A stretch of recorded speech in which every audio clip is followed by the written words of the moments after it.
ভাই বাম দিকে যারা দাঁড়িয়ে আছেন বসার জায়গা আছে, একটু বসে পড়ুন না, চট দিয়েছে।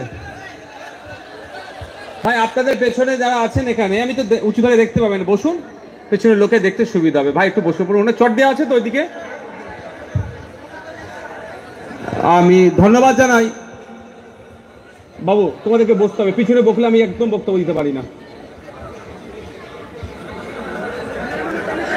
বসো বসো, জায়গা বসো। আজমিরুল ভাই বসো, আজমিরুল ভাইকে চেয়ার দাও।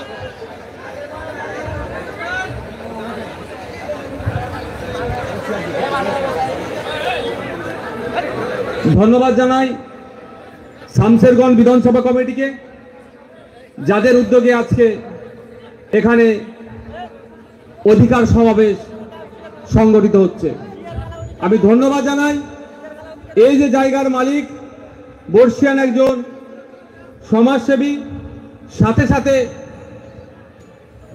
প্রোগ্রেসিভ চিন্তা ভাবনা নিয়ে চলে, তার সহযোগিতাতে আজকে আমাদের এই অধিকার সমাবেশ সেখানে করতে সক্ষম হয়েছে।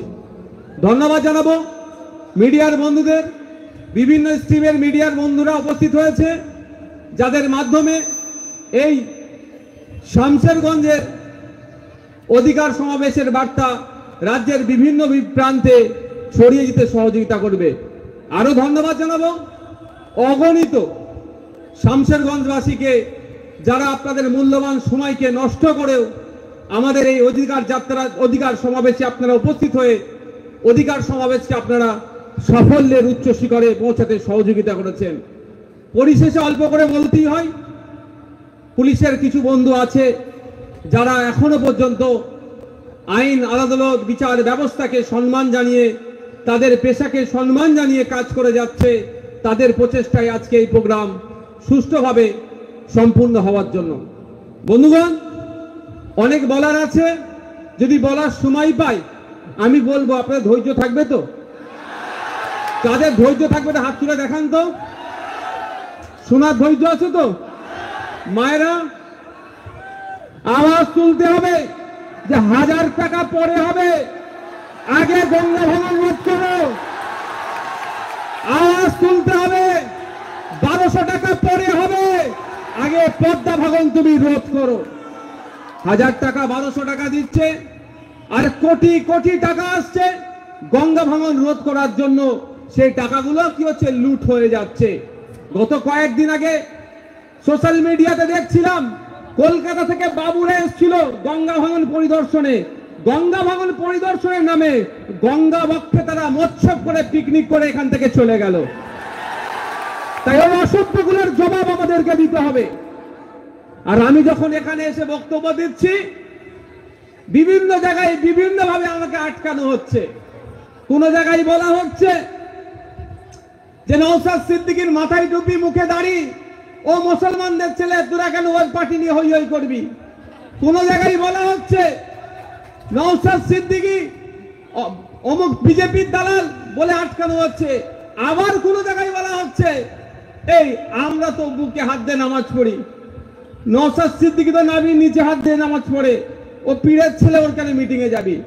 গঙ্গার ভাঙনের জন্য বিধানসভার মধ্যে দাঁড়িয়ে আপনাদের হয়ে এই মাল্লা মুর্শিদাবাদের মানুষের জন্য বিজ্ঞানসম্মত ভাবে বাঁধ নির্মাণের কথা আমি ফুরফুরা শরীফ থেকে বিধানসভার মধ্যে প্রথম বলেছি। আমার কাছে তখন কে আহলে হাদিস, কে জামাতি, কে ফুরফুরা, কে তাবলীগ, কে বেরালি, কে দলিত, কে আদিবাসী আমার কাছে নয়। আমার কাছে তখন মাল্লার মানুষকে বাঁচাতে হবে, মুর্শিদাবাদের মানুষকে বাঁচাতে হবে, শামশেরগঞ্জের মানুষকে বাঁচাতে হবে, ফারাক্কার মানুষকে বাঁচাতে হবে। কারণ যেভাবে গঙ্গা ভাঙন চলছে, হয়তো আগামী দিনে দেখা যাবে মুর্শিদাবাদের অর্ধেক অংশ গঙ্গা বক্ষে তলিয়ে যাবে। তাই ওইখানে যারা বসবাস করছে, সে আহলে হাদিস হতে পারে, ফুরফুরা হতে পারে, তাবলীগ হতে পারে, দেওবন্দি হতে পারে, বেরেলি হতে পারে, হিন্দু হতে পারে, মুসলমান হতে পারে, আমার দেখার প্রয়োজন নাই। তাদের হয়ে বিধানসভায় আমি সর্বপ্রথম আওয়াজ তুলেছি। কিন্তু আপনাদের মধ্যে কি লাগিয়ে দেওয়া হচ্ছে? এই ফিতনা ঢুকিয়ে দেওয়া হচ্ছে। আমি আপনাদের বলবো, ভালো লাগলে ভোট দেবেন, না হলে দেবেন না, কিন্তু অধিকারের জন্য সোচ্চার হতে হবে, আওয়াজ তুলতে হবে, কথা বলতে হবে। যদি আওয়াজ তোলা বন্ধ করে দেন, কথা বলা বন্ধ করে দেন, তাহলে দেখবেন আপনাদের উপরে জুলুম অত্যাচার আরো বাড়তে থাকবে। তাই বন্ধুগণ, আজকে আমি এসেছি আপনাদের এলাকায়। বেশ কিছুদিন আগে এপ্রিল মাসে সম্ভবত একটা পরিকল্পিতভাবে অশান্তি তৈরি করা হয়েছে। আমি বলছি পরিকল্পিতভাবে অশান্তি তৈরি করা হয়েছে, সাধারণ মানুষকে এই অশান্তির আগুনে জ্বালানো হয়েছে।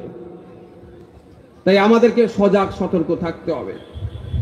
বন্ধুগণ, আজকে আমাদের অধিকার সমাবেশে বেশ কিছু দাবি আছে, সেই দাবির উপরে চর্চা করব, তারপরে একটু ঔষধ দেব। অসুবিধা হবে নাকি? আমি ঔষধ দিই বলে আমার নামে 18টা মামলা দিয়েছে। আমাদের ইসলাম শেখ একটু ঔষধ দিয়েছে, গায়ে লেগে গেছে, থানায় তুলে নিয়ে ডেকে 10 ঘন্টা বসে রেখেছিল। ও নাকি বলেছিল কি জানি না, তবে আমি একটা কথা বলে দিই, কিছু পুলিশ দালাল হয়ে গেছে। এখানে আইসি বলছি, সাইবার ক্রাইমের যিনি আছেন তাকে বলছি, আপনাদের আব্বার আব্বা মানে দাদু ভাই এসপি, বলবেন আমার একটা পশমিলা এসপি কে আছে, আমি বলে যাচ্ছি এখানে কিছু পুলিশ দালাল হয়ে গেছে, দালালি করছে, আরএসএস এর দালালি করছে, বিজেপির দালালি করছে, তৃণমূলের দালালি করছে।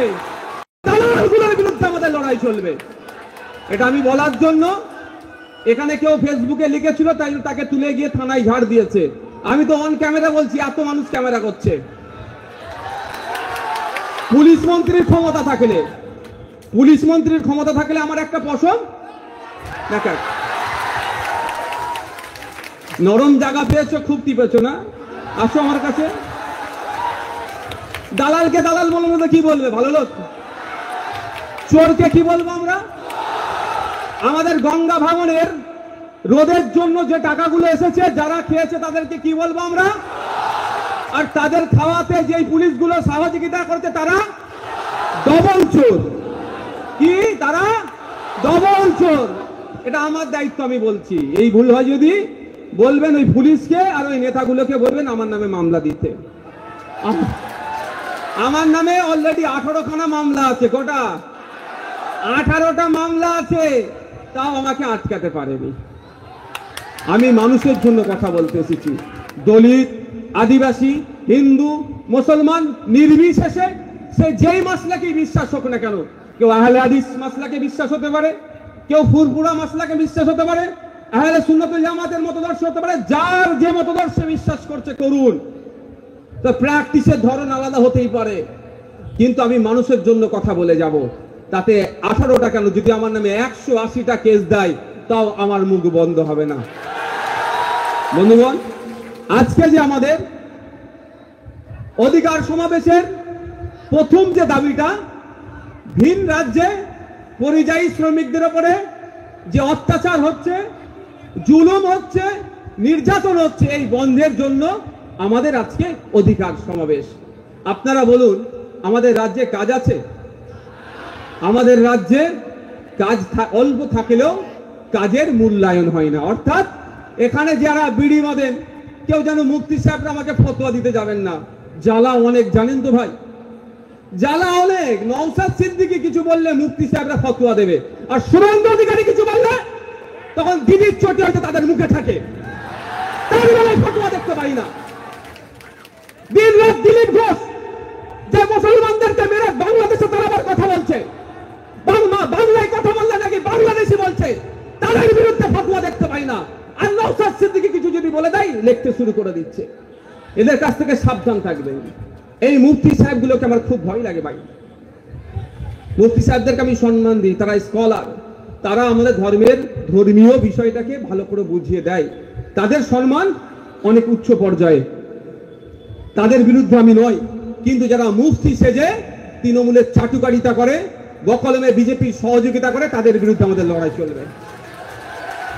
আপনারা এখানে মায়েরা বিশেষ করে বলছি, বিড়ি বাঁধেন তো নাকি? হ্যাঁ, অনেক বিড়ির কোম্পানির মালিককে তো এমএলএ করে বসিয়ে রেখেছে মমতা ব্যানার্জি, এমপি করে বসিয়ে রেখেছে। আপনারা জানবেন, অবাক হবেন। আমি 2 বছর আগে জিজ্ঞাসা করেছিলাম 1000 বিড়ি বাঁধলে ক টাকা পাবে?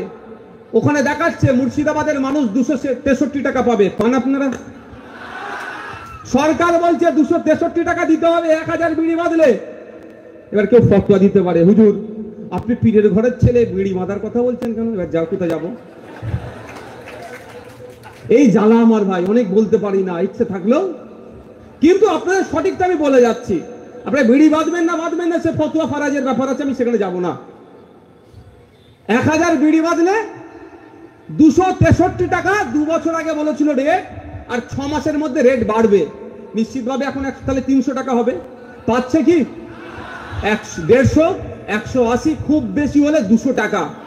তাহলে 1000 বিড়ি বাঁধলে 63 টাকা চুরি হয়ে যাচ্ছে। শ্রমের মূল্যায়ন হচ্ছে না, ফলে এখানে কাজ ছেড়ে দিয়ে কোথায় যাচ্ছে?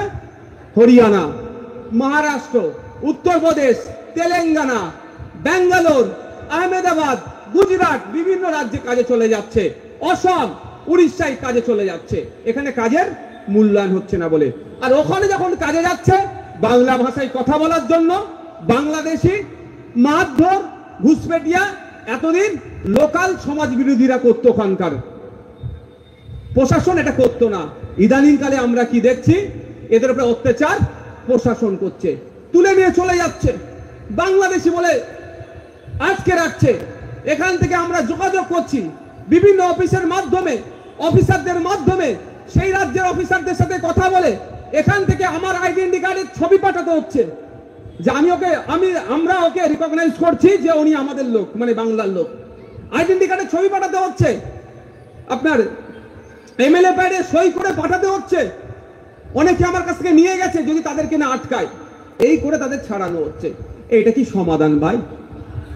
আমি বিধানসভায় এই মুর্শিদাবাদ, মালদা, দিনাজপুর, হাওড়া, হুগলি, উত্তর 24 পরগনা, দক্ষিণ 24 পরগনার মানুষদের স্বার্থে যারা বিভিন্ন রাজ্য গিয়ে কাজ করছে তাদের জন্য আমি একটা প্রস্তাব রেখেছিলাম পশ্চিমবঙ্গ বিধানসভায়। যে সমস্ত শ্রমিকরা বাইরে রাজ্যে গিয়ে কাজ করছে, আমাদের রাজ্যের পক্ষ থেকে আলাদা করে 100% অথেন্টিক করে আইডি কার্ড বানিয়ে দেওয়া হোক। তাদেরকে যদি ওই রাজ্যে গিয়ে কোনো সমস্যায় পড়ে সঙ্গে সঙ্গে সেই রাজ্য সরকারকে এই আইডি কার্ডটা দেখা যে পশ্চিমবাংলা সরকারের দিয়া পরিযায়ী শ্রমিক কার্ড, আমি পশ্চিমবাংলার নাগরিক, আমি উত্তরপ্রদেশে কাজে এসেছি, আমি পশ্চিমবাংলার নাগরিক, আমি মধ্যপ্রদেশে কাজে এসেছি, আমি পশ্চিমবাংলার নাগরিক, আমি উড়িষ্যাতে কাজে গিয়েছি, তার প্রমাণপত্র। কিন্তু সরকার এটা করেনি। কারণ করেনি কেন? মার খাচ্ছে কারা? আমার কথাটা অনেকে রাগ হতে পারে। মার খাচ্ছে কারা? ফিরহাদ হাকিমের আত্মীয় মার খাবে, ফিরহাদ হাকিমের মেয়ে মার খাবে। ওর মেয়েকে তো পুলিশ গার্ড দিয়ে নিয়ে যাবে। আর ফিরহাদ হাকিমের জন্য যে গলা ফাটায় তার ছেলের মেরে লাশ বানিয়ে পাঠাচ্ছে। কখনো মাল হেমন্ত রায়, কখনো সোমনাথ দেবনাথ, কখনো দীপু দাস, তো কখনো বাদুড়িয়াতে, তো কখনো আফরাজুলের মতো লাশ বানিয়ে পাঠিয়ে দিচ্ছে। আচ্ছা, মার খাচ্ছে কি? সুজিত বোস এসেছিল না কদিন আগে আপনাদের এখানে? সুজিত বোসের ছেলে মেয়েকেও মার খাচ্ছে বাইরে গিয়ে। মার খাচ্ছে কে? দিন আনে দিন খাওয়া শ্রমজীবী। ওই জন্য এরা কার্ডের ব্যবস্থা করেনি। সাথে সাথে আমি বলেছিলাম প্রতিটা রাজ্যে একটা করে অফিসার রাখা হোক, যে অফিসারের নাম্বার ওই রাজ্যে যে সমস্ত বাঙালি শ্রমিকরা গেছে তাদের কাছে থাকবে। যদি কোনো সময় পুলিশে বা কোনো সমস্যার সম্মুখীন হয় সাথে সাথে অফিসারকে ফোন করবে, অফিসার লোকাল থানায় পৌঁছে গিয়ে সেটা সমাধান করবে। এবার বলুন, তামিলনাড়ুতে আপনাকে বাংলাদেশি বলে ধরেছে, আপনি তামিলনাড়ুর লোকাল ল্যাঙ্গুয়েজ কি তেলেগু নাকি না তামিল? তামিল ভাষায় কথা বলতে পারবেন, কন্নড় ভাষায় আপনি কথা বলতে পারবেন, হরিয়ানার ভাষাতে আপনি কথা বলতে পারবেন। তাহলে সেই পুলিশকে কিভাবে বুঝাবেন? হয় ইংলিশ বলতে হবে, পারবেন ইংলিশে সবাই? তাহলে আপনার অত্যাচার হবে। আপনি বাংলায় ভালো করে বুঝাতে চাইলে ও ভাববে দুটো খারাপ কথা বলছে নাকি রাগে। এমনি বাংলা ভাষাকে দুনিয়া থেকে ডিলিট করে দিয়ে বাংলাদেশি ভাষা বানিয়ে দিয়েছে বড় বড় বিজেপিরা, এই শুভেন্দু অধিকারীরা। বর্বরদের দল জ্যোতিবাবু বলেছিল যে ওরা বর্বরদের দল, অর্থাৎ বিজেপিকে। বাংলা ভাষা নেই, এখন বাংলাদেশি ভাষা হয়ে গেছে। তাহলে যদি বাংলা ভাষায় কথা বলেন আটকাবে তো, ডিস্টার্ব হবে তো। তো সমাধানটা কিভাবে হবে? সমাধানের জন্য আমি বলেছিলাম ওই রাজ্যে, ধরুন আপনারা মহারাষ্ট্রে আছেন, মহারাষ্ট্রে একটা অফিসার থাকবে, তার নাম্বার আপনাদের কাছে থাকবে। আপনি সমস্যায় পড়েছেন, মহারাষ্ট্রের অফিসারের সাথে কথা বলবেন, অফিসার থানাতে গিয়ে কথা বলবে।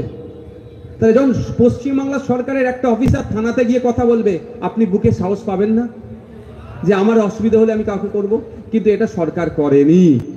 এর জন্য আমাদের লড়াইটা কোন জায়গায় বুঝতে হবে। ক্ষমতায় আসতে হবে, এমএলএ হতে হবে, এমপি হতে পারে, মিনিস্টার হতে হবে, সেটা নয়। লড়াইটা আমাদের জনগণের অধিকার বুঝিয়ে দিতে হবে।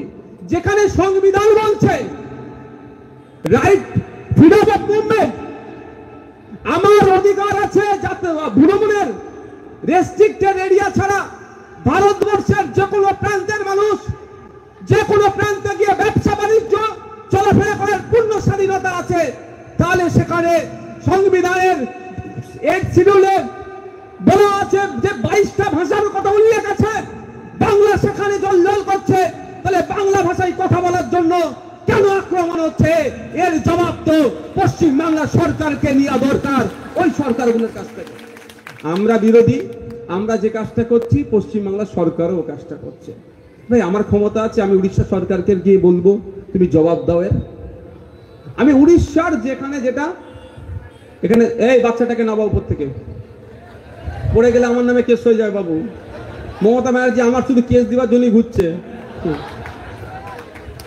শুধু খুঁজছে নওশাদ সিদ্দিকী একটা বাজে কথা বলবে। এখানে এত ক্যামেরা আছে, এখানে মমতা ব্যানার্জির জন্য একটা রেকর্ড হচ্ছে, আমি বলে দিচ্ছি আপনাকে, স্পেশাল সেশন।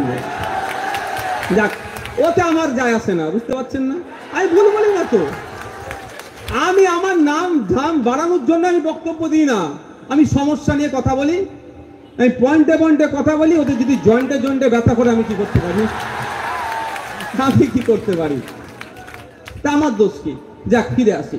তো আমরা বারবার কথা বলছি যে বাংলা ভাষায় কথা বলার জন্য অন্য রাজ্যে আমাদের শ্রমিকদের উপরে আক্রমণ হচ্ছে।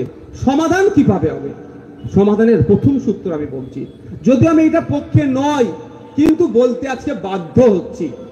উড়িষ্যায় বাঙালি শ্রমিকদের উপর আক্রমণ হচ্ছে। উড়িষ্যায় কত হাজার বাঙালি শ্রমিক থাকে জানেন? সরকারের দেওয়া তথ্য অনুযায়ী এই 30,000 মতো, 30,000 মতো বাঙালি শ্রমিক উড়িষ্যাতে কাজ করছে।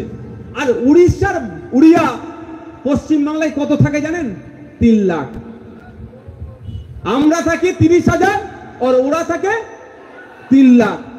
আমাদের সরকার যদি উড়িষ্যা সরকারকে একবার এইভাবে বলে, যদি 30,000কে তোমরা নিতে সহ্য না করতে পারো, তোমার 3 লাখকে কিন্তু আমি পুশব্যাক করব। বুঝতে পারছেন না? আমার 30,000কে তুমি সহ্য করতে পারছো না, ফিরিয়ে নিয়ে চলে আসবো, তোমার 3 লাখকে কিন্তু আমি ফেরত পাঠিয়ে দেবো। তাহলে 24 ঘন্টার সময় যাবে না, বাঙালি শ্রমিকদের উপর অত্যাচার বন্ধ হবে না? কিন্তু অত্যাচার কার উপরে হচ্ছে? আব্দুল করিমের উপরে হচ্ছে, হ্যাঁ, মুরমুর উপরে হচ্ছে, হাঁসদার উপরে হচ্ছে, বাউরি সমাজের মানুষের উপরে হচ্ছে, পিছিয়ে বর্গের হিন্দু মুসলমানের উপরে হচ্ছে, অর্থাৎ গরিব মানুষের উপরে হচ্ছে। ওই জন্য শহরের বাবুদের আর অসুবিধা হচ্ছে না। জানেন কি বলুন তো? পাশে বসিয়ে একটা প্রেস কনফারেন্স করে দেবো, ওটাতেই তো ভোট পেয়ে যাব। কিন্তু আপনাদেরকে সজাগ সতর্ক থাকতে হবে। আপনাদেরকে বলতে হবে, সংবিধানের 131 নম্বর ধারায় বলা আছে, রাজ্য রাজ্য কোনো বিষয়ে সংঘাত হলে, রাজ্য কেন্দ্র কোনো বিষয়ে সংঘাত হলে সুপ্রিম কোর্টে গিয়ে মামলা করা যায়। আমার রাজ্য সরকার যদি বাঙালিদের উপরে আক্রমণ বন্ধ করতে না পারে, সেই রাজ্যের সাথে কথা বলে সোজা চলে যাক সুপ্রিম কোর্টে, 131 নম্বর ধারাকে সামনে রেখে মামলা করুক। সুপ্রিম কোর্ট প্রত্যেকটা রাজ্যকে নির্দেশ দেবে, বাংলায় যারা কথা বলছে তাদের অত্যাচার বন্ধ হোক। ওটা করেছে, ওটা করেছে। এই আপনার এখানকার যিনি এমপি আছেন জিজ্ঞাসা করবেন, কে আছে তাকে জিজ্ঞাসা করবেন, ওগুলোকে জিজ্ঞাসা করবেন। পার্লামেন্টে যাচ্ছ, প্লেনে করে যাচ্ছ, আমাদের ট্যাক্সের টাকা দিয়ে ওখানে গিয়ে রুমে বসে কি কথা বলছো তার ভিডিও আমাদেরকে দেখাও। পার্লামেন্টে দাঁড়িয়ে আপনার এমপিকে জিজ্ঞাসা করবেন। আমি বলে যাচ্ছি, দায়িত্ব আমি নিচ্ছি। জিজ্ঞাসা করবেন, পরিযায়ী শ্রমিকদের উপর অত্যাচার হচ্ছে, বাংলায় কথা বলার জন্য তাদেরকে মারধর করছে, অভিযোগ তাদেরকে খুনো করেছে, এর বিরুদ্ধে আপনি এখানকার এমপি পার্লামেন্টে দাঁড়িয়ে কটা কথা বলেছেন তার জবাবটা আগে দেবেন। এখানে আসলে জিজ্ঞাসা করবেন, ধীরে ধরবেন না, মামলা দিয়ে দেবে পুলিশ। তো এখন লোকাল থানার সবাই নয়, তবে কিছু কিছু অফিসার হয়ে গেছে ব্লক সভাপতি, আর ব্লক সভাপতি গুলো হয়ে গেছে থানার আইসিওসি। মানে ব্লক সভাপতি বলে দিচ্ছে স্যার অমুকের অমুকের নামে মামলা দিতে হবে, দিচ্ছ নি মামলা। আর থানার ওসিআইসিরা দেখে বুঝাচ্ছে তোর আইএসএফ করার কি দরকার, তুই এদিকে চলাই, তোর কি লাগবে বল। কার কোনটা কাজ? ওসির কাজ হচ্ছে যে অন্যায় করবে তাকে তার নামে মামলা দিয়ে জেলে রাখো, আর বিরোধী দল বুঝাতেই পারে ভাই তুই চলে আয় আমাদের সাথে করে কামে খা, কেন আইএসএফ পড়ে পড়ে মার খাচ্ছিস, এটা বুঝাতে পারে। তুই ঠিক উল্টো হয়ে যাচ্ছে, যা জিজ্ঞাসা করবেন। তাহলে এমপি এমএলএদের কাজ কি?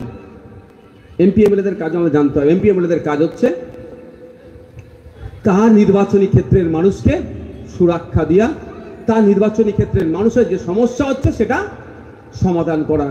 একটা শব্দ খরচ করেছে, দেখুন বিধানসভা টিভি চালু নাই, সমস্যা হচ্ছে বিধানসভার মধ্যে আমি কি বলছি আপনারা জানতে পাচ্ছেন না, কিন্তু লোকসভা রাজ্যসভা টিভি আছে। খলিলুর রহমান সাহেব এখানকার এমপি, তিনি লোকসভাতে গিয়ে কি কি বক্তব্য দিয়েছেন ভিডিও দেখলে সব পাওয়া যাবে। উনি যদি আমি ভুল বলে যাই তাহলে উনার যে সোশ্যাল মিডিয়া হ্যান্ডেল করছে তার উদ্দেশ্যে বার্তা, অন্তত একটা ভিডিও বার করে দেখান যে ভিডিওতে বলা হচ্ছে গঙ্গা পদ্মা ভেঙে প্রতি বছরে গঙ্গা গড়বে পদ্মা গড়বে, আপনার চাষযোগ্য জমি বাড়িঘর চলে যাচ্ছে, এখানে সংরক্ষণ করতে হবে, এখানে বিজ্ঞানসম্মত ভাবে বাঁধ নির্মাণ করতে হবে, বিজ্ঞানসম্মত ভাবে এই ভাঙন রোধ করতে হবে। এই ধরনের একটা বক্তব্য আছে, সেটা দেখাতে বলুন। আর পরিযায়ী শ্রমিক মাইগ্রেন্ট লেবারদের উপরে যে অত্যাচার নেমে আসছে এটা বন্ধ করতে হবে, এই মর্মে একটা বক্তব্য আছে, দেখাতে বলুন। আমার মনে হয় পাবেন না। মমতা ব্যানার্জি বলেনি, তাই বলেনি। এরা এদের মুখে সব সেলাই করা আছে, আমি বলছি তো।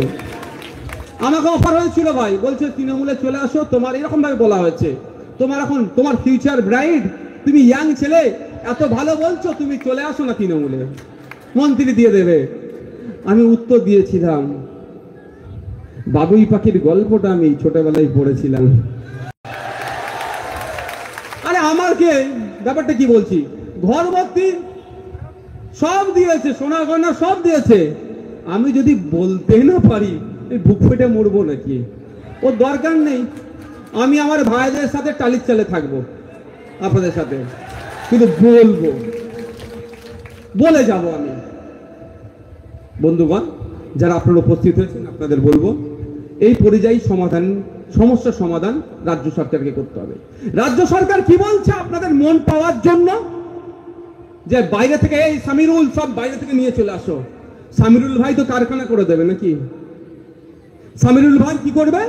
আপনার এমপি, রাজ্যসভার এমপি সামিরুল সাহেব কি করবেন আপনাদের জন্য? রাতারাতি কারখানা তৈরি করে দেবে, বাইরে থেকে এসে আপনার কাজে ঢুকে যাবেন, তাই না? বাইরে একজন কাজ করলে স্কিল লেবার 1000 টাকার উপরে পার ডে ইনকাম করে, আর আনস্কিল লেবার প্রায় 1000 টাকা ইনকাম করে। আর আমাদের পশ্চিম বাংলায় স্কিল লেবারের রোজ কত জানেন? 450 টাকার কাছাকাছি। কেউ আসবে? যদি এখানে কাজ থাকতো, আপনি আপনার মা বাপ আত্মীয় স্বজন স্বামী স্ত্রী স্বামী বা ছেলে পুলে ছেড়ে বাইরে কেউ কাজ করতো ভাই? কি আর মনে সুখ আছে ভাই ঘরের লোককে ছেড়ে বাইরে যাবে, এরকম কেউ আছেন?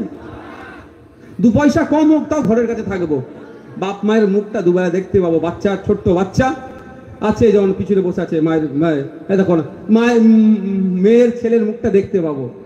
কেউ আছে এরকম? কিন্তু আমার রাজ্যে শ্রমের মূল্যায়ন হচ্ছে না।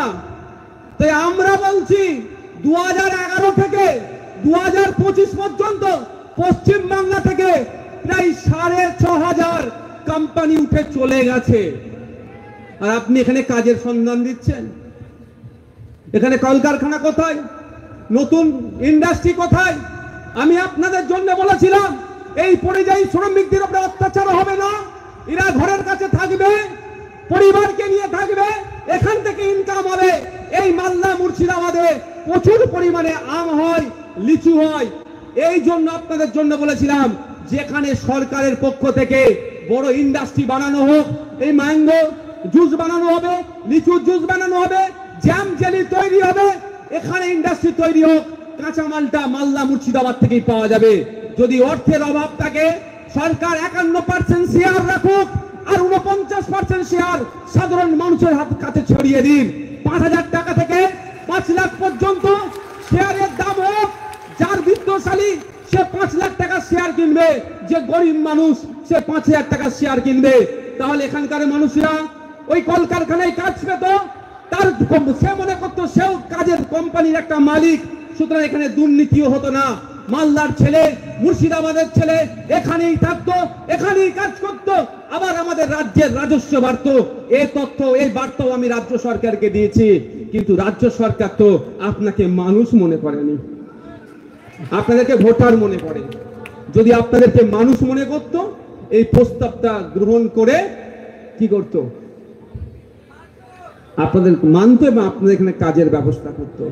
আপনাদের জন্য, বিড়ি শ্রমিকদের জন্য তারাপুরের একটা হসপিটাল তৈরি হয়েছিল, জানেন তো নাকি? হ্যাঁ, সে হসপিটালটা কোথায় এখন? এইসব বলে দিচ্ছে, অনেকে রাগ হতে পারে, কিন্তু কেন চলেনি, কেন চলেনি খোঁজ নিন। যদি তারাপুরের হসপিটাল, সরকারি হসপিটাল যদি ঠিকঠাক থাকে, এই বিড়ি শ্রমিকরা অসুস্থ হলে প্রাইভেট হসপিটালে যাবে কেউ? আমি তো যাব না ভাই। আমার বাড়ির কাছে যদি সরকারি ভালো হসপিটাল থাকে, তবে ডাক্তার দেখে যাব, যে তৃণমূলপন্থী ডাক্তার হয়তো ইঞ্জেকশন দিয়ে দিতে পারে। যেভাবে আমাদের বাড়ির মেয়ে তিলোত্তমাকে খুন করলো, ওরা তো ডাক্তাররাই ছিল তো নাকি ওখানে? এখন ধরা পড়েনি, ধরেনি তাই ধরা পড়েনি, পাকামো হচ্ছে নাকি? ওই করিডোরে 54-55 জন ওই রাত্রে যাতায়াত করেছে, ওগুলোকে সিবিআই নাকি চিনতে পারেনি, পাকামো হচ্ছে। অমিত শাহকে কাছে এই পাকামোকে করো, এই মমতা ব্যানার্জির কাছে করো, অন্তত আমাদের কাছে করতে এসো না, আমরা ভালো করে বুঝি। যাক, তো আমি আপনাদের এটা আবার বুঝাচ্ছি যে আমরা চাই এই পরিযায়ী শ্রমিকের সমস্যার সমাধান করতে হবে। শুধু মমতা ব্যানার্জি একটা মিছিল করে দিলেন, একটা বাইট দিয়ে দিলেন, এতে সমাধান হবে না। ওটা নওশাদ সিদ্দিকী করবে, ওটা কারা করবে? ঈসা খান চৌধুরীরা করবে, ওটা কারা করবে? এই মার যে কংগ্রেসের নেতার মানে যাদের আছে তারা করবে। বসো, দাঁড়িয়ে থেকো না, বসো ভাই। তারা করবে, কারা করবে ওটা? যারা বিরোধী দলে আছে, তারা সরকারকে মিটিং মিছিল করে চাপে রাখবে, আর সরকারের কাজ কি হবে? খাতাই কলমে লড়াই করা।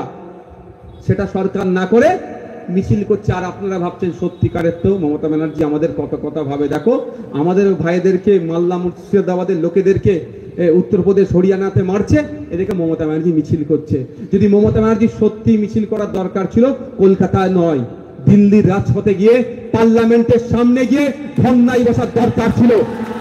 যে কটা এমপি আছে, আপনার এই খলিলুর রহমান সাহেবের উচিত ছিল পার্লামেন্টে ঢোকা রাখে একটা অন্তত।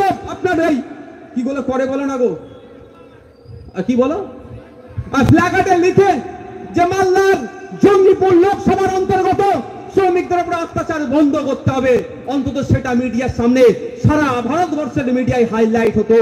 এটা তাহলে ভাবতাম, এটা উনি করেননি।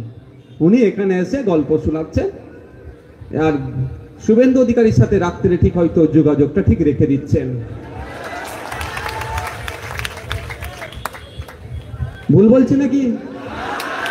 ফেস টাইমটা একবার চেক করে দেখবেন। আইফোন আছে, আইফোন হাতে, কি ফোন থাকে? আইফোন।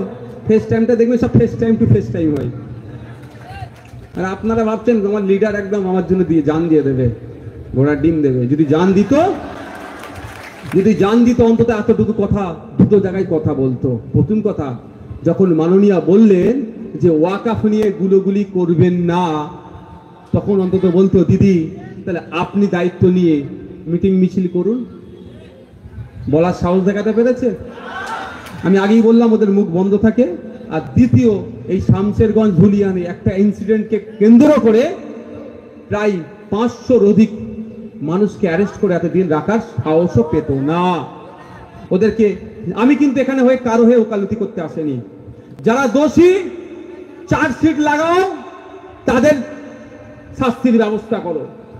যারা দোষী, এই চন্দন দাস, হরিগোবিন্দ দাসকে যারা খুন করেছে, তাদের যাবজ্জীবন ফাঁসির ব্যবস্থা করো। কি আমরা সহমত নাকি ভাই? কারা সহমত? হাত তুলুন তো। যারা চন্দন দাস, হরিগোবিন্দ দাসকে খুন করেছে, তাদের বিরুদ্ধে আমাদের লড়াই চলবে তো নাকি? কেন নিরীহ মানুষকে খুন করবে? চার্জশিট লাগাও, তাদেরকে ফাঁসিতে ঝুলিয়ে দাও দরকার লাগলে। কিন্তু সেটাকে কেন্দ্র করে কোনো নিরীহ মুসলিমকে আটকে রেখেছে, এদেরকে জামিন দিতে হবে, এইটুকু বলার স্বাধীনতা আপনার এমপি এমএলএ আছে তো? আছে?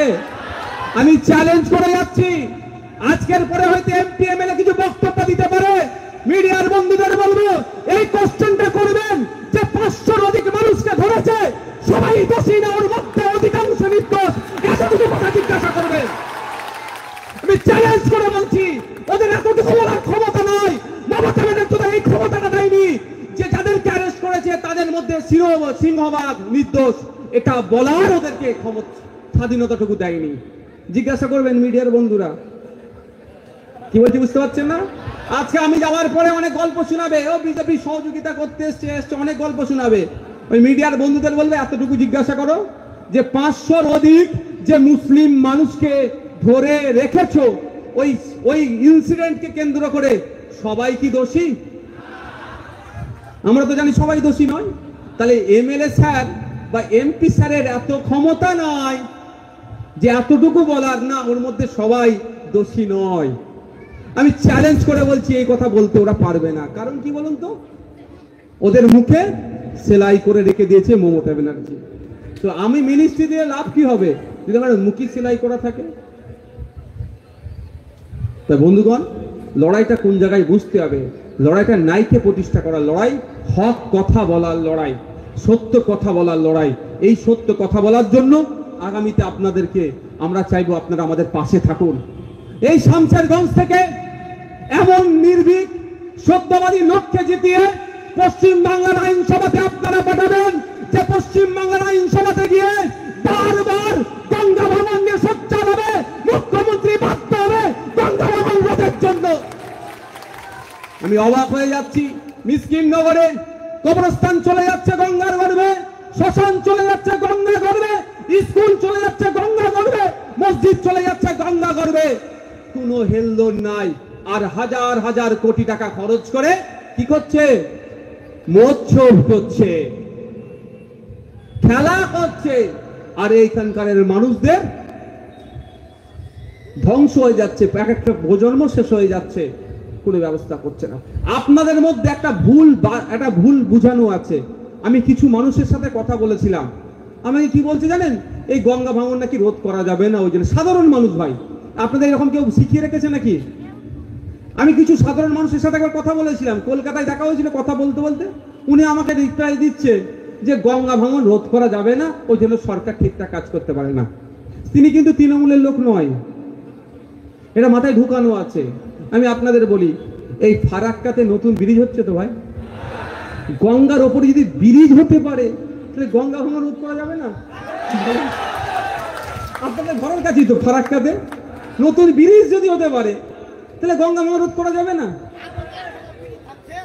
আমি বলছি না একবারেই পুরোটা করুক, প্রতি বছরে 2 কিলোমিটার করে কংক্রিটের বাঁধ নির্মাণ করুক, বিজ্ঞানসম্মত ভাবে। প্রতি বছরে 2 কিলোমিটার করে করতে যাক না। করছে কোথায়? থুতু দিয়ে আটা ছেনেছে। হ্যাঁ, এবার বলছি 500 বস্তা যদি সত্যিকারের বালির বস্তা দেয়, ওরা লিখবে 5 লক্ষ বস্তা বালি দিয়েছে। আমার হাতে কিছু প্রমাণ এসেছে, আগামী দিনে বলবো। এই খলিলুর রহমান স্যারকে জবাব দিতে হবে, আমি শুনিয়ে যাচ্ছি। হজের দুর্নীতি, আপনাদের এমপি চেয়ারম্যান না, কোনো জায়গায় বাদ রাখছে না, ধর্মের কাজেও দিয়েছে হাত ঢুকিয়ে। এবার এমপি খেয়েছে না এমপি নিচের লোক খেয়েছে, এমপির দায়িত্ব। আপনারা শুনলে অবাক হবেন, কলকাতা হজ হাউস 10 তলা বিল্ডিং, হ্যাঁ, ওখানে যতটা না টয়লেট আছে তার থেকে বেশি ক্লিনারের নিযুক্ত করেছে এই হজের যাওয়ার সময়। মানে বুঝতে পারছেন, রোজ হিসাবে 540 না কত টাকা তুলে নিয়েছে। যত না হাজি আছে তার থেকে বেশি সিকিউরিটি ওখানে নিয়োগ নাকি হয়েছে এই হজের সময়। মাল তুলেছে প্রায় 90 লাখ টাকা, 1 কোটি টাকা হারামে গেছে। টাকাটা কার টাকা? খলিলুর রহমান সাহেবের বিড়ি বেচা টাকা নাকি? হ্যাঁ, ওনার বিড়ি বেচা টাকা নাকি যে উনি যা ইচ্ছা খরচ করবে? আপনার আমার ট্যাক্সের মেহনতের টাকা। যে আপনার পাড়ায় বিড়ি মানছে তারও ট্যাক্সের মেহনতের টাকা। সেগুলো উচ্ছন্নে যাচ্ছে। যাক, ওই প্রসঙ্গটা পরে আসবে, আমি বলবো। আমরা ভুলে যাচ্ছি না ইজাজ আহমেদকে পুলিশের গুলিতে সে নাকি সুতিতে মারা গিয়েছিল, তাকে নিয়ে চর্চা হচ্ছে না কেন? 13টি ছেলে গুলিবিদ্ধ হয়ে অর্থের অভাবে এখন ঠিকঠাক চিকিৎসা পর্যন্ত পাচ্ছে না। 17টি ছেলে সম্ভবত অর্থের অভাবে এখন ঠিকঠাক চিকিৎসা পাচ্ছে না, তা নিয়ে কোনো উচ্চবাচ্য আছে? এরা আবার জনপ্রতিনিধি, লজ্জা লাগে এই সমস্ত জনপ্রতিনিধিদেরকে। অভিযোগ এটা বিএসএফ এর নকল ড্রেস পরে, অর্থাৎ ফার্জি বিএসএফ সেজে এসে মহিলাদের উপর অত্যাচার করেছে। এর জবাব কে দেবে? এর জবাব তো রাজ্য সরকারকে দিতে হবে, এর জবাব মমতা ব্যানার্জিকে দিতে হবে। আর মমতা ব্যানার্জির যারা প্রতিনিধি আছে তাদেরকে দিতে হবে যে 17 জনকে যারা গুলিবিদ্ধ করলো তাদের বিচার কোথায়? জামিন আমি আমার সাথে যোগাযোগ করবেন, সেটা নিয়ে কথা বলছি। অনেকে, আপনার ভগ্নিপত শুধু নয়, আপনার ভগ্নিপত আমার ভাই, আর নির্দোষ যারা তারা আমার ভাই। আমি আমার ভাইয়ের জন্য লড়াই করব, এটা মাথায় রাখবেন। আমি কাগজপত্র অলরেডি চেয়েছি, আমি জামিনের জন্য লড়াই করব, আইনত লড়াই আমি চেয়েছি। তবে হ্যাঁ, যারা অন্যায় করেছে তারা বেশি কি করে শাস্তি হয় তার হয়ে আমি কথা বলবো ভাই, আমি অন্যায়কারীর পক্ষে থাকবো না। আচ্ছা, সেটা কোর্টে প্রমাণ হবে। বাবু বসো। কি বলছি বন্ধুগণ, বুঝতে পেরেছেন? তাহলে যে 17 জনকে গুলি করলো, কারা গুলি করলো এটা তদন্ত করতে হবে না? তাহলে আগামী দিনে গ্রামে যদি র্যাব ঢুকে, পুলিশ ঢুকে, করবেন না? আমি অনুরোধ করছি, আমি এটা প্রসঙ্গে করবে বলছি, যদি বেঁধে ফেলে বলেন, এটা আসল পুলিশ কি নকল পুলিশ জানবে কি করে? তাহলে এই বিচারটা কে করবে? তদন্তটা কে করবে? মমতা ব্যানার্জি রাজ্যের মুখ্যমন্ত্রী, তিনি পুলিশ মন্ত্রী, তিনি করেছেন? করেননি। কারণ গুলি খেয়েছে কারা? ভোটাররা। মানুষ তো গুলি খায়নি। মানুষ যদি গুলি খেত তাহলে আপনার জন্য চিন্তিত হতো। আপনাকে তো মানুষ ভাবেনি, আপনাকে ভোটার ভেবে রেখে দিন। কারণ আপনাদের বলি, জানেন গত কদিন আগে দুর্গাপুরে বৈধ কাগজপত্র থাকার পরেও তাদের উপর অত্যাচার করেছে। এই কি হলো তোমাদের? এই কি হচ্ছে? পিছন দিকে তাকাচ্ছ কেন? হাঁপিয়ে গেলে একটু বাইরে যে বসো, কোনো সমস্যা নেই, যাও, কোনো সমস্যা নেই। আমার 10টা লোক থাকলে যেভাবে বক্তব্য দিই, আর 5000 লোক থাকলে আমি সেভাবে বক্তব্য দিই। আমার তো ওই লোক নিয়ে আমি কোনোদিন ভাবি না। সময় নেই। টাইম কত হয়েছে?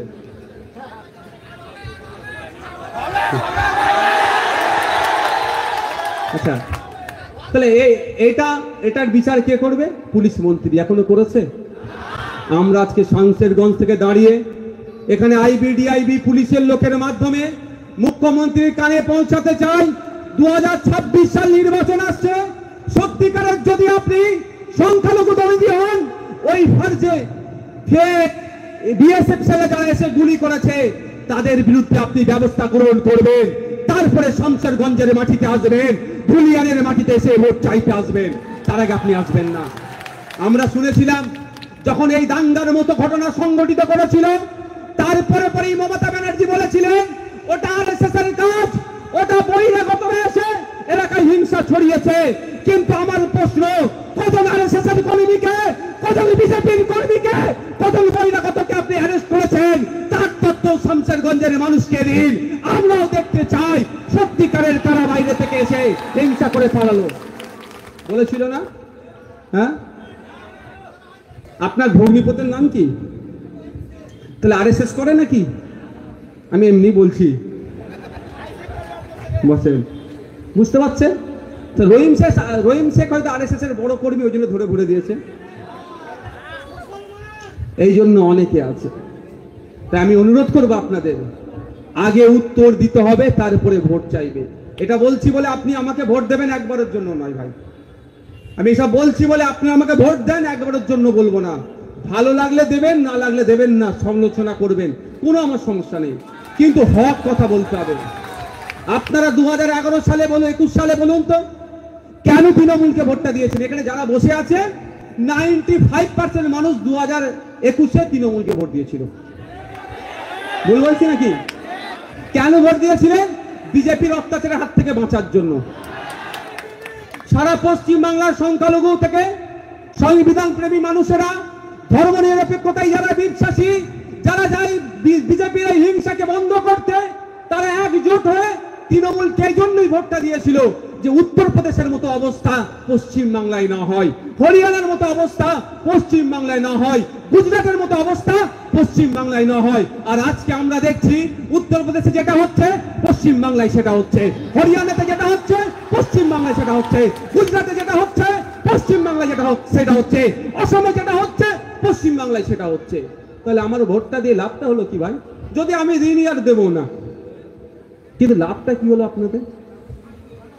আপনারা ভোট দিয়েছেন বিজেপিকে আটকাতে। সমস্যা এখানে, আপনাদের ভোটটা দেওয়া দরকার ছিল এই রোগটাকে নির্মূল করতে। রোগটাকে আগে নির্মূল করতে হবে।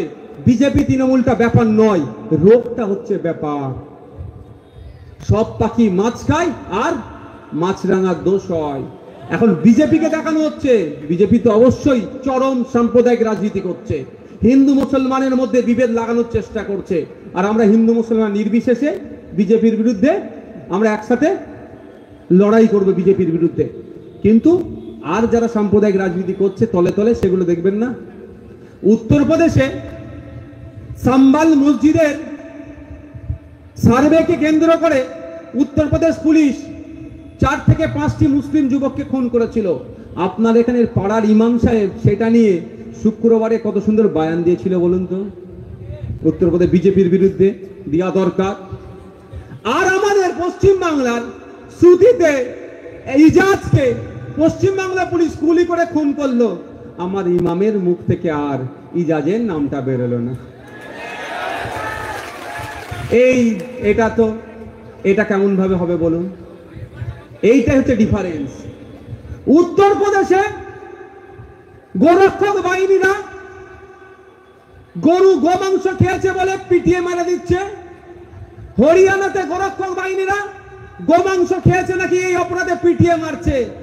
আর পশ্চিম বাংলার দুর্গাপুরে পরিজাত গাঙ্গুলি গরু নিয়ে যাচ্ছিল বলে তাকে পিটিয়ে মারার চেষ্টা করছে। তফাৎ কোথায়? যে পরিজাত গাঙ্গুলি মেন হোতা, তাকে পুলিশ এখনো গ্রেফতার করেনি। আমি পরে তদন্ত করছি কেন গ্রেফতার করছে না। আমার কাছে একটা ভিডিও এসেছে, পোস্ট করেছে ফেসবুকে, সেখান থেকে পেলাম যে দুর্গাপুর আসানসোল দুর্গাপুর ডেভেলপমেন্ট অথরিটির যিনি চেয়ারম্যান তথা তৃণমূলের নেতা, এই বিজেপি নেতা পরিজাত গাঙ্গুলির সাথে জন্মদিবস উদযাপন করছে। আর আপনারা আপনাদের এত লজ্জা নেই। এখানে যদি কেউ কংগ্রেস করে আর অন্যদিন যদি তৃণমূল করে, ওর মেরে কিভাবে পা ভাঙবো সেই চেষ্টা করছে। আর দেখুন পরিজাত গাঙ্গুলি এত বড় বড় নেতা, আপনার আমার বাপের বয়সী মুরব্বিটার মাথায় মেরে মাথা ফাটিয়ে 8টা সেলাই করে দিল, গলায় দড়ি দিয়ে প্রাণে মারার চেষ্টা করেছিল। ওই পরিজাত গাঙ্গুলির বিজেপির নেতার নেতৃত্বে ওদেরকে গাড়িতে তুলে আগুন লাগিয়ে দেবো বলে চিৎকার করছিল। অকথ্য ভাষায় ধর্ম তুলে গালাগালি করলো। যেই পরিজাত গাঙ্গুলি তার জন্মদিবস উদযাপন করছে তৃণমূলের আসানসোল দুর্গাপুর আপনার ডেভেলপমেন্ট অথরিটির চেয়ারম্যান। আর আপনি আমি ও আইএসএফ করে ওর নামে কিভাবে মিথ্যা মামলা দেওয়া যায়, ও কংগ্রেস করে ওর নামে কিভাবে মিথ্যা মামলা দেওয়া যায়, ও সিপিএম করে, ও আরো যে রাজনৈতিক দলগুলো আছে ওগুলো করে ওর নামে কিভাবে মামলা দেওয়া যায়। আমি আপনি বুথের স্তরে দেখছি। হ্যাঁ, আমাদের লজ্জা থাকা উচিত। আপনার বড় নেতা বিজেপি নেতার সাথে বসে জন্মদিনের কেক কাটছে, আর আপনি এত বড় নেতা হয়ে গেছেন, পাড়ার আপনার প্রতিবেশী সকাল বিকাল যাকে এক জায়গায় দেখেন তার নামে মিথ্যা মামলা, তাকে মারবো কি করে সেই অপচেষ্টা করছে। এগুলো বন্ধ করতে হবে আমাদের।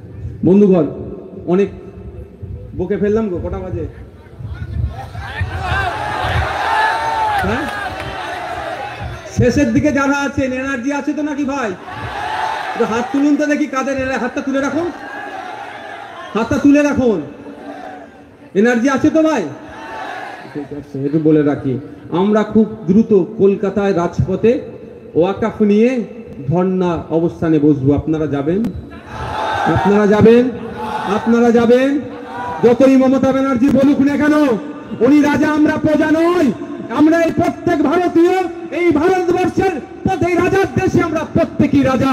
আমাদেরকে আন্দোলন করতে হবে না, গুলাগুলি করবে না, আন্দোলন করা যাবে না, এই ফরমান আমরা মানব না। তবে হ্যাঁ, শান্তিপূর্ণভাবে গণতান্ত্রিক প্রক্রিয়ায় মাথা ঠান্ডা রেখে আমরা প্রতিবাদ করব।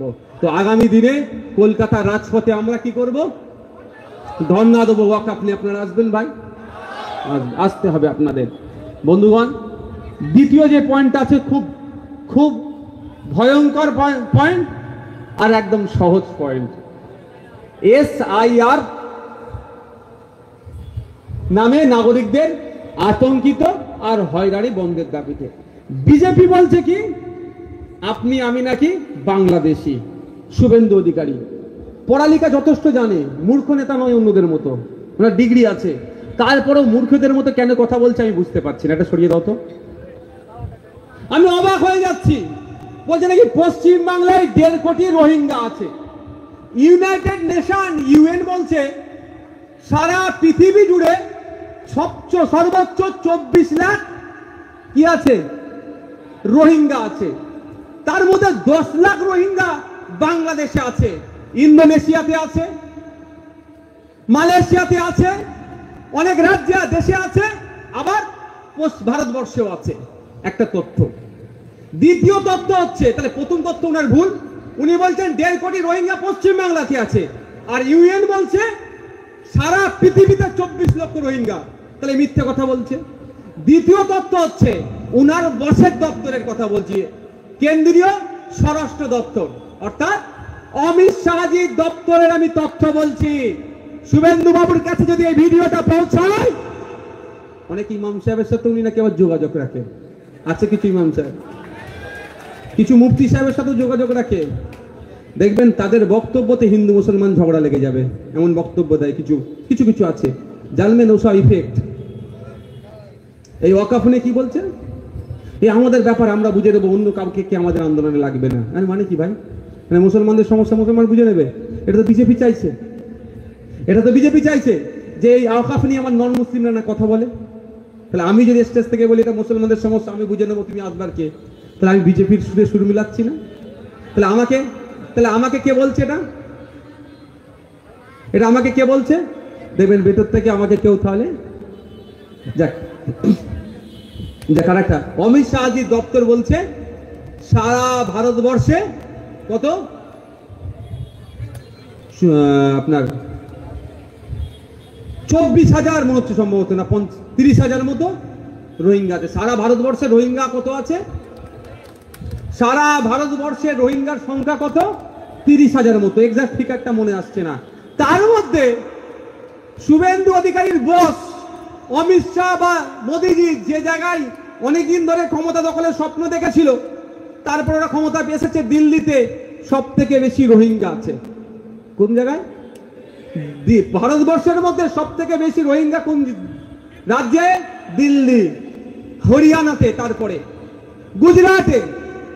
পশ্চিম বাংলা 5th র্যাঙ্কে আছে। সব থেকে বেশি রোহিঙ্গা লিস্ট যদি হয়, পশ্চিম বাংলা 5 নম্বরে আছে। এগুলো তৃণমূলের বিধায়করা বলে, কেন বলেনি? ওদেরকেও মজা লাগে, আপনাকে রোহিঙ্গা বলছে, আমাকে রোহিঙ্গা বলছে, ওদেরকে খুব মজা লাগে, ওই জন্য বলেন এই কথা। খারাপ লাগে, খারাপ ভেবে নিচ্ছেন নাকি? আপনাকে আমাকে রোহিঙ্গা বলে দিচ্ছে, ওদের মজা লাগছে, ওই জন্য ব্যাখ্যা করেনি। পশ্চিম বাংলায় 5 নম্বর আছে, রোহিঙ্গা আছে। এবার অনুপ্রবেশকারী না শরণার্থী, এটাও তো বিতর্ক আছে। যাক, আমি এই বিতর্কে যাচ্ছি না, আমার বলার বক্তব্য হচ্ছে, তো এইগুলোকে সামনে রেখে কি বলছে? আপনি নাকি অবৈধ ভোটার, আপনি নাকি বাংলাদেশ থেকে পালিয়ে এসছেন, আপনি নাকি রোহিঙ্গা বলে আপনাকে আমাকে দেখে দিচ্ছে। এটা বলে হিন্দু ভাইদের বোঝাচ্ছে যে SIR করে সব বাদ দিয়ে দেবো, সব তাড়িয়ে দেবো, সব হিন্দু ভাইরা তোমরা মুসলমানের জায়গাগুলো দখল করে নেবে। ঠিক NRC সময় গল্প শুনিয়েছিল, CA's সময় আবার নতুন করে গল্প শোনাচ্ছে। এবার বলুন আপনারা, এখানে এত মানুষ আছে, হিন্দু মুসলমান নির্বিশেষে, আমি সবাইকে বলছি, আপনার দাদুরা বাংলাদেশের কাঁটা তার পার করে এসছে? একটু জোরে বলুন। পাকিস্তান থেকে এসছে, আফগানিস্তান থেকে এসছে, তাহলে আপনি আমি ভয় পাওয়ার কে? আপনাকে আমাকে ভয় খাওয়াচ্ছে কে? আতঙ্কিত করছে কে? আতঙ্কিত করছে তৃণমূল, আর হয়রানির চক্রান্ত করছে বিজেপি। তাই আমরা এই শামশেরগঞ্জের মাঠ থেকে, শামশেরগঞ্জ এলাকা থেকে ইলেকশন কমিশন অফ ইন্ডিয়াকে জানিয়ে দিতে চাই, এসআইআর এর নামে কোন অবৈধ ভোটারকে ফুল করে হয়রানি করলে আমরাও কিন্তু গণতান্ত্রিক প্রক্রিয়াতে ইসিআইয়ের বিরুদ্ধে আইনত লড়াইয়ে যাব। সাথে সাথে এটাও বলতে চাই, যারা অবৈধ ভোটার আছে, দাদু মারা গিয়েছে, প্রতি বছর ভোটের সময় তারা ভোট দিচ্ছে, তাদের নামটা যাতে কাটা যায়, প্রয়োজনে আমাদের সহযোগিতা চাইলে আমরা ইসিআইকে সহযোগিতা করব। অবৈধ যত ভোটার আছে তাদের বাতিলের জন্য আমরা সহযোগিতা করব। একদমই দরকার নেই, কিন্তু বিজেপি সরকারকে আটকাতে গেলে তো বিজেপিকে যে ফ্রন্টে নিয়েছে লড়াই করতে চাইছে তাকে তো আটকাতে হবে। এটা আমার বাড়ি ভাই, এই যে এটা আপনাদের শামশেরগঞ্জ। আমাকে যদি আমিরুল এরা যদি এই জায়গাটা না করে দিত, আমি বলতে পারতাম এসে, বাবা দাঁড়ান বাবা, হ্যাঁ হ্যাঁ একটুখানি বোঝার চেষ্টা করুন। বাপ ঠিকই বলেছে, বিজেপি সরকার আর নেই দরকার। 100 বার আমরা বলবো বিজেপি সরকার আর নেই দরকার। বিজেপি হাঁটাও, দেশ বাঁচাও, তৃণমূল হাঁটাও, রাজ্য বাঁচাও, বলবো 100 বার ওনার সাথে সহমত। কিন্তু একটু বুঝতে হবে, আমি যেখানে এসে বক্তব্য দিচ্ছি, আমি কি ফুরফুরা শরীফ বা হুগলি থেকে এসব স্টেজ ফেস্টেজ নিয়ে এসে করেছি? এখানে আমার একটা টিম ছিল, তৈরি করেছে, আপনাদের কানে খবর পৌঁছেছে যে ভাইজান আসবে, আপনারা ছুটে এসেছেন। তো বিজেপি পশ্চিমবাংলায় আসবে কিভাবে একটু জানবেন? জানতে চান আপনারা? একটু জানি তো পশ্চিমবাংলায় বিজেপিকে কে জায়গাটা করে দিচ্ছে? যে করে দিচ্ছে তার নাম হচ্ছে খলিলুর রহমান সাহেবের নেত্রী, ওই এমপি নেত্রী বিজেপিকে পশ্চিমবাংলায় জায়গা করে দিচ্ছে। 1998 সালে বিজেপির হাত ধরে তৃণমূলের জন্ম হয়েছে, রেকর্ড করে রাখুন। আমি ভুল বললে আমার নামে নোটিশ পাঠাবে মমতা ব্যানার্জি। একবার মমতা ব্যানার্জির ভাইপোর নামে অর্থাৎ অভিষেক ব্যানার্জির নামে একটা কথা বলেছিলাম, একটা উকিল নোটিশ পাঠিয়েছিল। আমার তো ইচ্ছা গিয়েছিল কি জানেন, অনেকটা ভয়ঙ্কর ইচ্ছা গিয়েছিল। আমাদের সবার ভালোবাসার মানুষ বিকাশ স্যারকে বললাম, স্যার আমি রাগে এটা করতে চাই। বিকাশ স্যার বললেন, না, আপনার সাথে রাজনৈতিকভাবে আপনাকে যেমন মানুষ চেনে ওটা করলে মানাবে না। একটা কথা বলেছিলাম, আমি ভয় পেয়ে বিকাশ স্যারকে ফোন করিনি। আমি বলি, স্যার আমি এটা করব, কারণ আমি আমার সাথে ওর যথেষ্ট সম্পর্ক, আইনি ব্যাপার। আমি শামীম ফিরদৌস দাকেও ফোন করলাম, দাদা আমি এটা করব, আমার রাগ হয়েছে, আমার নামে নোটিশ পাঠাবে? যেটা করতে চেয়েছিলাম, বললো না এটা করবেন না, আপনার ইমেজ আপনার সম্মান একটা যথেষ্টভাবে মানুষের কাছে আছে।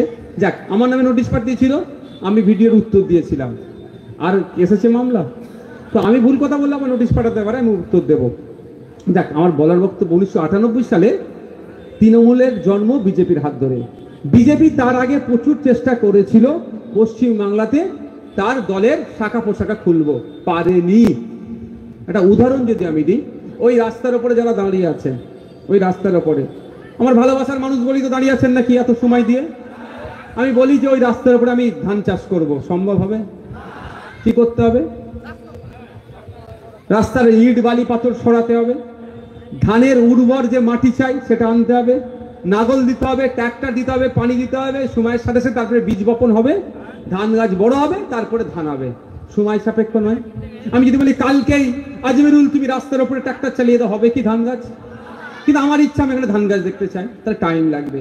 তো পশ্চিম বাংলার বিজেপির জন্য উর্বর মাটি আস্তে আস্তে মমতা ব্যানার্জি তৈরি করেছে।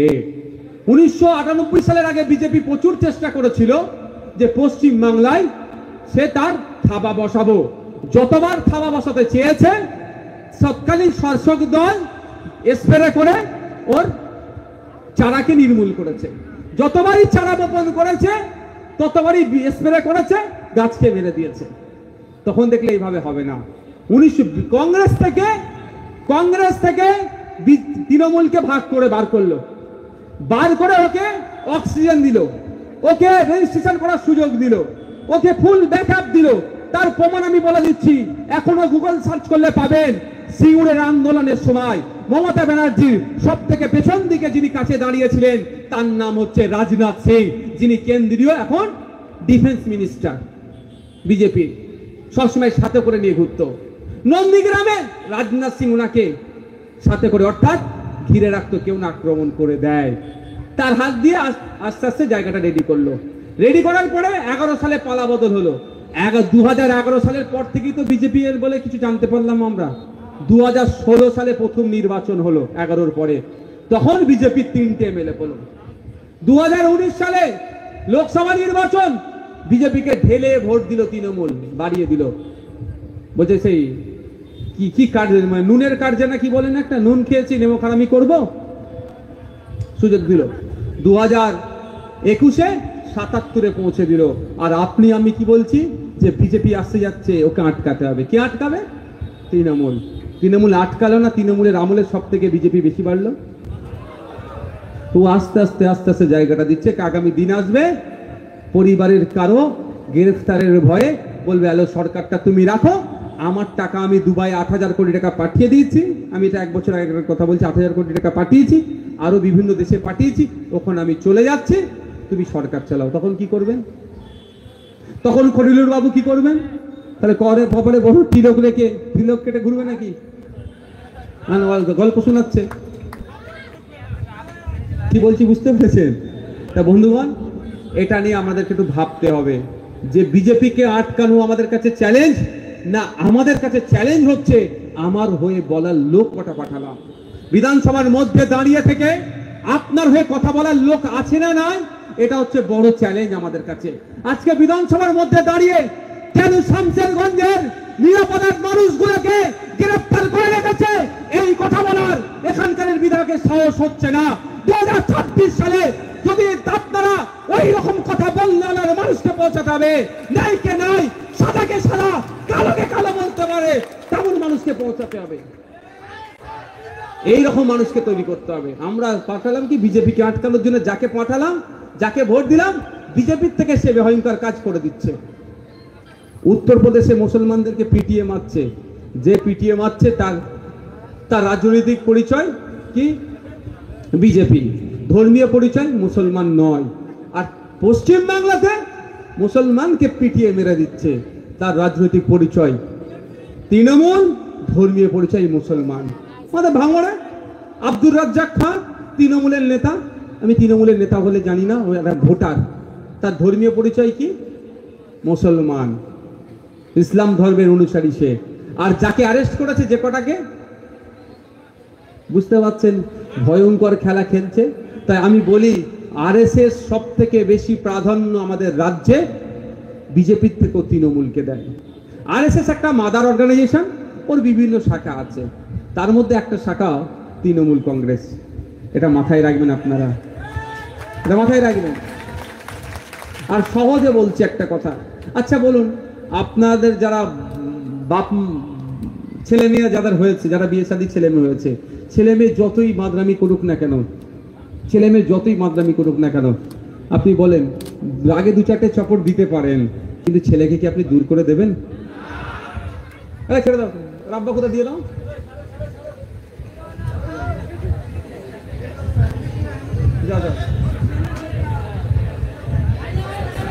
আর তুমি ভাই একটা ছেলে যখন উঠছে, তাড়া দেওয়ার কি আছে? জিজ্ঞাসা করো না, তাড়া দেওয়ার কাছে জিজ্ঞাসা করো ঠান্ডা মাথায়, বাবু কোথায় যাবি, ও ভয় পেয়ে যাবে তো। তা ছেলে দেখো, এই যে বাপ ছেলে যতই বাদরামি করুক না কেন, বাপ তাড়াতুড়ি দিলে 2-4টে চাপড় দিলেও কিন্তু দিনের শেষে ছেলে আমার। ঠিক একই ভাবে বাপ যতই ছেলেকে পরেশানি করুক না কেন, যদি আলাদাও খায়, বাপের উপর যদি কিছু হয়, ছেলে কিন্তু থাকতে পারে না। তো তৃণমূল হচ্ছে বিজেপির গর্ভে জন্ম।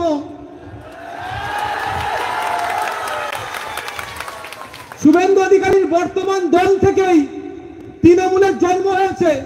সুতরাং শুভেন্দু অধিকারী যতই বলুক না কেন, ওকে ধরে জেলের মধ্যে রাখবে না। আর তৃণমূল যতই অন্যায় করুক না কেন, আরএসএস বিজেপি ওই রাগ করলে 2-4টে চট দেবে, 2-1টা মন্দিরকে জেলে ঘুরে আবার জামিন করে বার করিয়ে দেবে বকলমে। এটা যতদিন না বুঝতে পারবে, ওই আমাদেরকে এই ব্যবহার করা হবে। বন্ধুগণ, তো মাথায় রাখবেন। আচ্ছা, এখানে শেরশাবাদিয়া সমাজের মানুষ কত আছেন? হ্যাঁ, দিদিকে আপনি ভোট দিয়েছেন, দিদি আপনাদের সাইজ করে দিয়েছে। দিদিকে ভোট দিয়েছে, দিদি আপনাকে উপযুক্ত সার্টিফিকেট দিয়ে দিয়েছে। আপনারা আগে ছিলেন ওবিসি এ ক্যাটাগরিতে, শেরশাবাদিয়ারা। এটা নতুন কিন্তু নয়, এটা পুরাতন লিস্টে। কোর্ট কাছারি যাই হোক না কেন আপনাদের কেউ বার করতে পারবে না, এটা অনেক পুরাতন।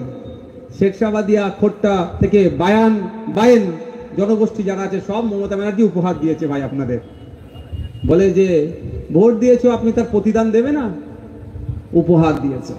কি আপনারা ছিলেন ওবিসি এ, আপনাদের বার করে এখন ওবিসি বিতে পাঠিয়ে দিয়েছে। ওবিসি এতে 10% সংরক্ষণ ছিল, ওবিসি বিতে 7% সংরক্ষণ। তাই এত বড় একটা জনগোষ্ঠী, আমার মনে হয় ওবিসি এতে সব থেকে বড় জনগোষ্ঠীর নাম হচ্ছে শেরশাবাদিয়া। তাদেরকে তুলে কোথায় ঢুকিয়ে দিল? যেখানে কম্পিটিশন বেশি। যা 2-4টে সরকারি চাকরিজীবী পাচ্ছিলেন, মমতা ব্যানার্জি যা করে দিল আর পাবেন না। তাই আমি শেরশাবাদিয়া জনগোষ্ঠী যারা নেতৃত্ব আছে, আমার বক্তব্যের মাধ্যমে বলছি, চলুন আগামী দিনে ডেট করুন, কলকাতায় যাবেন, ওবিসি কমিশন ঘেরাও হবে। আপনারা চলুন, আপনাদের ব্যানারে দেখুন নওশাদ সিদ্দিকী আপনাদের সাথ দেবে। প্রয়োজনে গিয়ে ওখানে তালা লাগিয়ে বসে থাকবে। কোন যুক্তিতে তাদের সাথে আলোচনা করে শেরশাবাদিয়ার কত পরিবারকে নিয়ে সার্ভে করে আপনি ওবিসি এ থেকে ওবিসি বিতে ঢুকালেন, এর জবাব আগে দিতে হবে, নাহলে তালা মেরে অফিসারকে ভেতরে ঢুকিয়ে বসিয়ে রাখবো। আমি সামনে লিডার থাকবো। আপনারা ওবিসি যারা শেরশাবাদিয়া সমাজের মানুষ আছেন, আপনারা ডেট করুন, আমি আপনাদের সাথে থাকবো। ওদের বলার কোনো ক্ষমতা আছে? কেন ওদের নামে বেশি বদনাম করাচ্ছেন বলুন তো? আমিরুল ভাই আর আমাদের খলিলুল বাবু, আমিরুল বাবু আর খলিলুল বাবুকে আর কত বলবো? বাচিদের কিছু করার নেই, ওরা ভুল দল থেকে গিয়েছে। উনি ওই জনগোষ্ঠীর মানুষ। দেখুন, এই যে এ থেকে বিতে পাঠিয়েছে, যদি সায়েন্টিফিক হয় মেনে নেওয়া যাবে। সায়েন্টিফিক মিন তাহলে প্রত্যেকটা সার্ভে করবে আর্থসামাজিক ভাবে শেরশাবাদিয়ার এখন কোন জায়গায় আছে। যদি আপলিফমেন্ট হয়ে যায় ভালো কথা, তো তাহলে ওবিসি ক্যাটাগরি থেকে জেনারেল ক্যাটাগরি করে দিই। কিন্তু আপলিফমেন্ট হয়েছে কি? আরো তলনিতে চলে গিয়েছে। এ প্লাস বলে যদি কোনো ক্যাটাগরি থাকে, আমি মনে করি শেরশাবাদিয়াকে সেখানে ঢোকানো দরকার। তা না করে ওবিসি বিতে দিচ্ছে। এর বিরুদ্ধে আমাদেরকে লড়াই সংগ্রাম চালাতে হবে। ওই ঘরে বসে ফেসবুকে দুটো পোস্ট করে দিলে সমাধান হবে না, এগিয়ে যেতে হবে, কলকাতার রাজপথে যেতে হবে, শেরশাবাদিয়ার প্রত্যেকটা বাচ্চা বা মহিলা পুরুষ নির্বিশেষে যেতে হবে। কারণ এটা শুধু বড়দের সমস্যা নয়, ওই বাচ্চাটারও সমস্যা। আগামী দিনে কোন স্কুলে পড়বে, কোন কলেজে পড়বে, কোন ইউনিভার্সিটিতে পড়বে, কোথায় চাকরি করবে, সব জায়গায় কিন্তু সার্টিফিকেটটা প্রাধান্য পাবে। সুতরাং ওই বাচ্চাটাকেও নিয়ে কলকাতার রাজপথে যেতে হবে, ঘেরাও করতে হবে।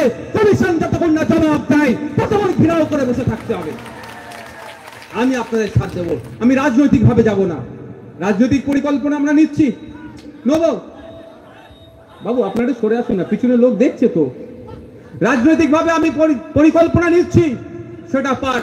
আপনারা শেরশাবাদিয়াদের বলবো, জনগোষ্ঠীর মানুষকে, সমস্ত রাজনৈতিক দলকে আহ্বান করুন। আপনার লোকাল এমএলএ এমপিকেও আহ্বান করবেন, চলো কলকাতায় যাব জবাব চাইতে। যে আসবে ভালো কথা, যে না আসবে তার জন্য আমরা অপেক্ষা করব না। শিয়ালদা থেকে যা বার হব, যে ডেপুটেশন দেবো, আপনারা যদি ডাকেন আমাকে, নওশাদ ভাই, ইন্ডিয়ান সেকুলার ফ্রন্ট আপনাদের পাশে দাঁড়াবে। কোনো ঝান্ডার প্রয়োজন নাই। শেরশাবাদিয়া স্লোগান হবে, বায়ানদের কথা হবে, খোট্টাদের কথা হবে, যাদেরকে ওবিসি এ থেকে বিতে নিয়ে গেছে তাদের কথা হবে। ওখানে কোনো রাজনৈতিক আমি পতাকা ছাড়াই যাব, আপনাদের জন্য কথা বলবো। যদি আপনারা আমাকে ডাকেন আমি উপস্থিত হব।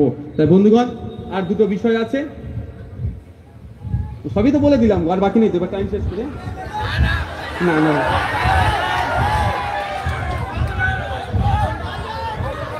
পানির বোতলটা দাও।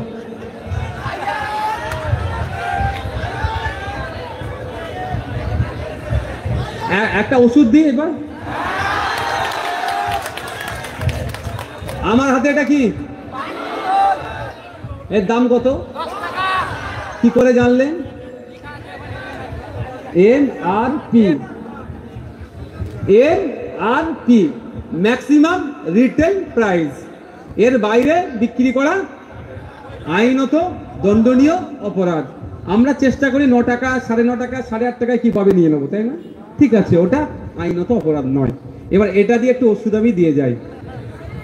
আমাদের এলাকায় দেখবেন কাল কি বা আজকে সন্ধ্যাবেলাতে কি বলবে, ওবে এরমে বলে পাড়াইতে তো, আমাদের সাইকেল নিচ্ছ, আমাদের কন্যাশ্রী, আমাদের রূপশ্রী, আমাদের পাড়ায় সমাধান, এই কি বলে আমাদের রেশন, আবার আমাদের বিরোধিতা করছে তোমরা, এরম বলে না?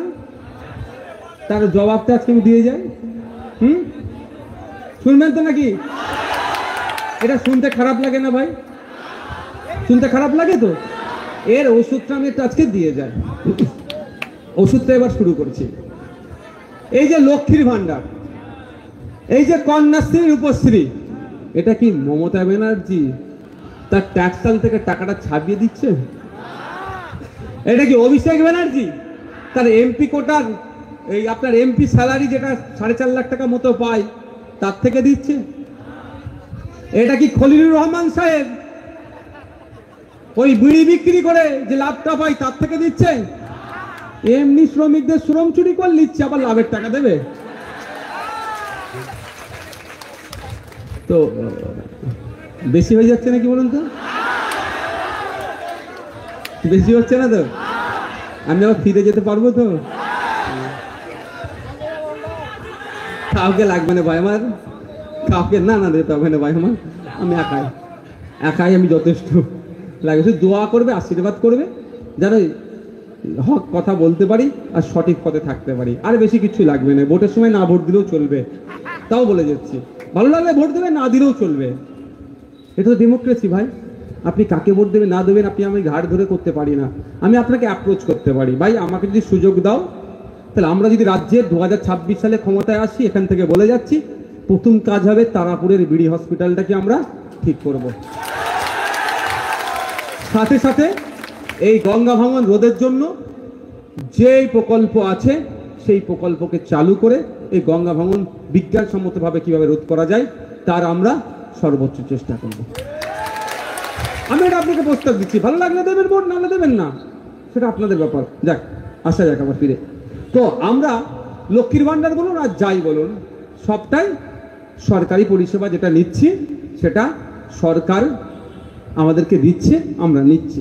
এবার কিভাবে সরকার দিচ্ছে? সরকারকে নিজের টাকা ছাপিয়ে সে টাকা থেকে দেয়? যদি নিজে টাকা ছাপিয়ে সে টাকা থেকে নিত, তাহলে আমাদের কাছ থেকে ট্যাক্স নিত, জিএসটি নিত। জিএসটি দুটো পার্ট, একটা central CGST, SGST. Central GST, state GST, দুটো রকম জিএসটি হয়।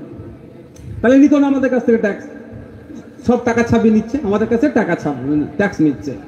আমাদের ট্যাক্সের টাকাটা দুটো পার্টে হয়, একটা হচ্ছে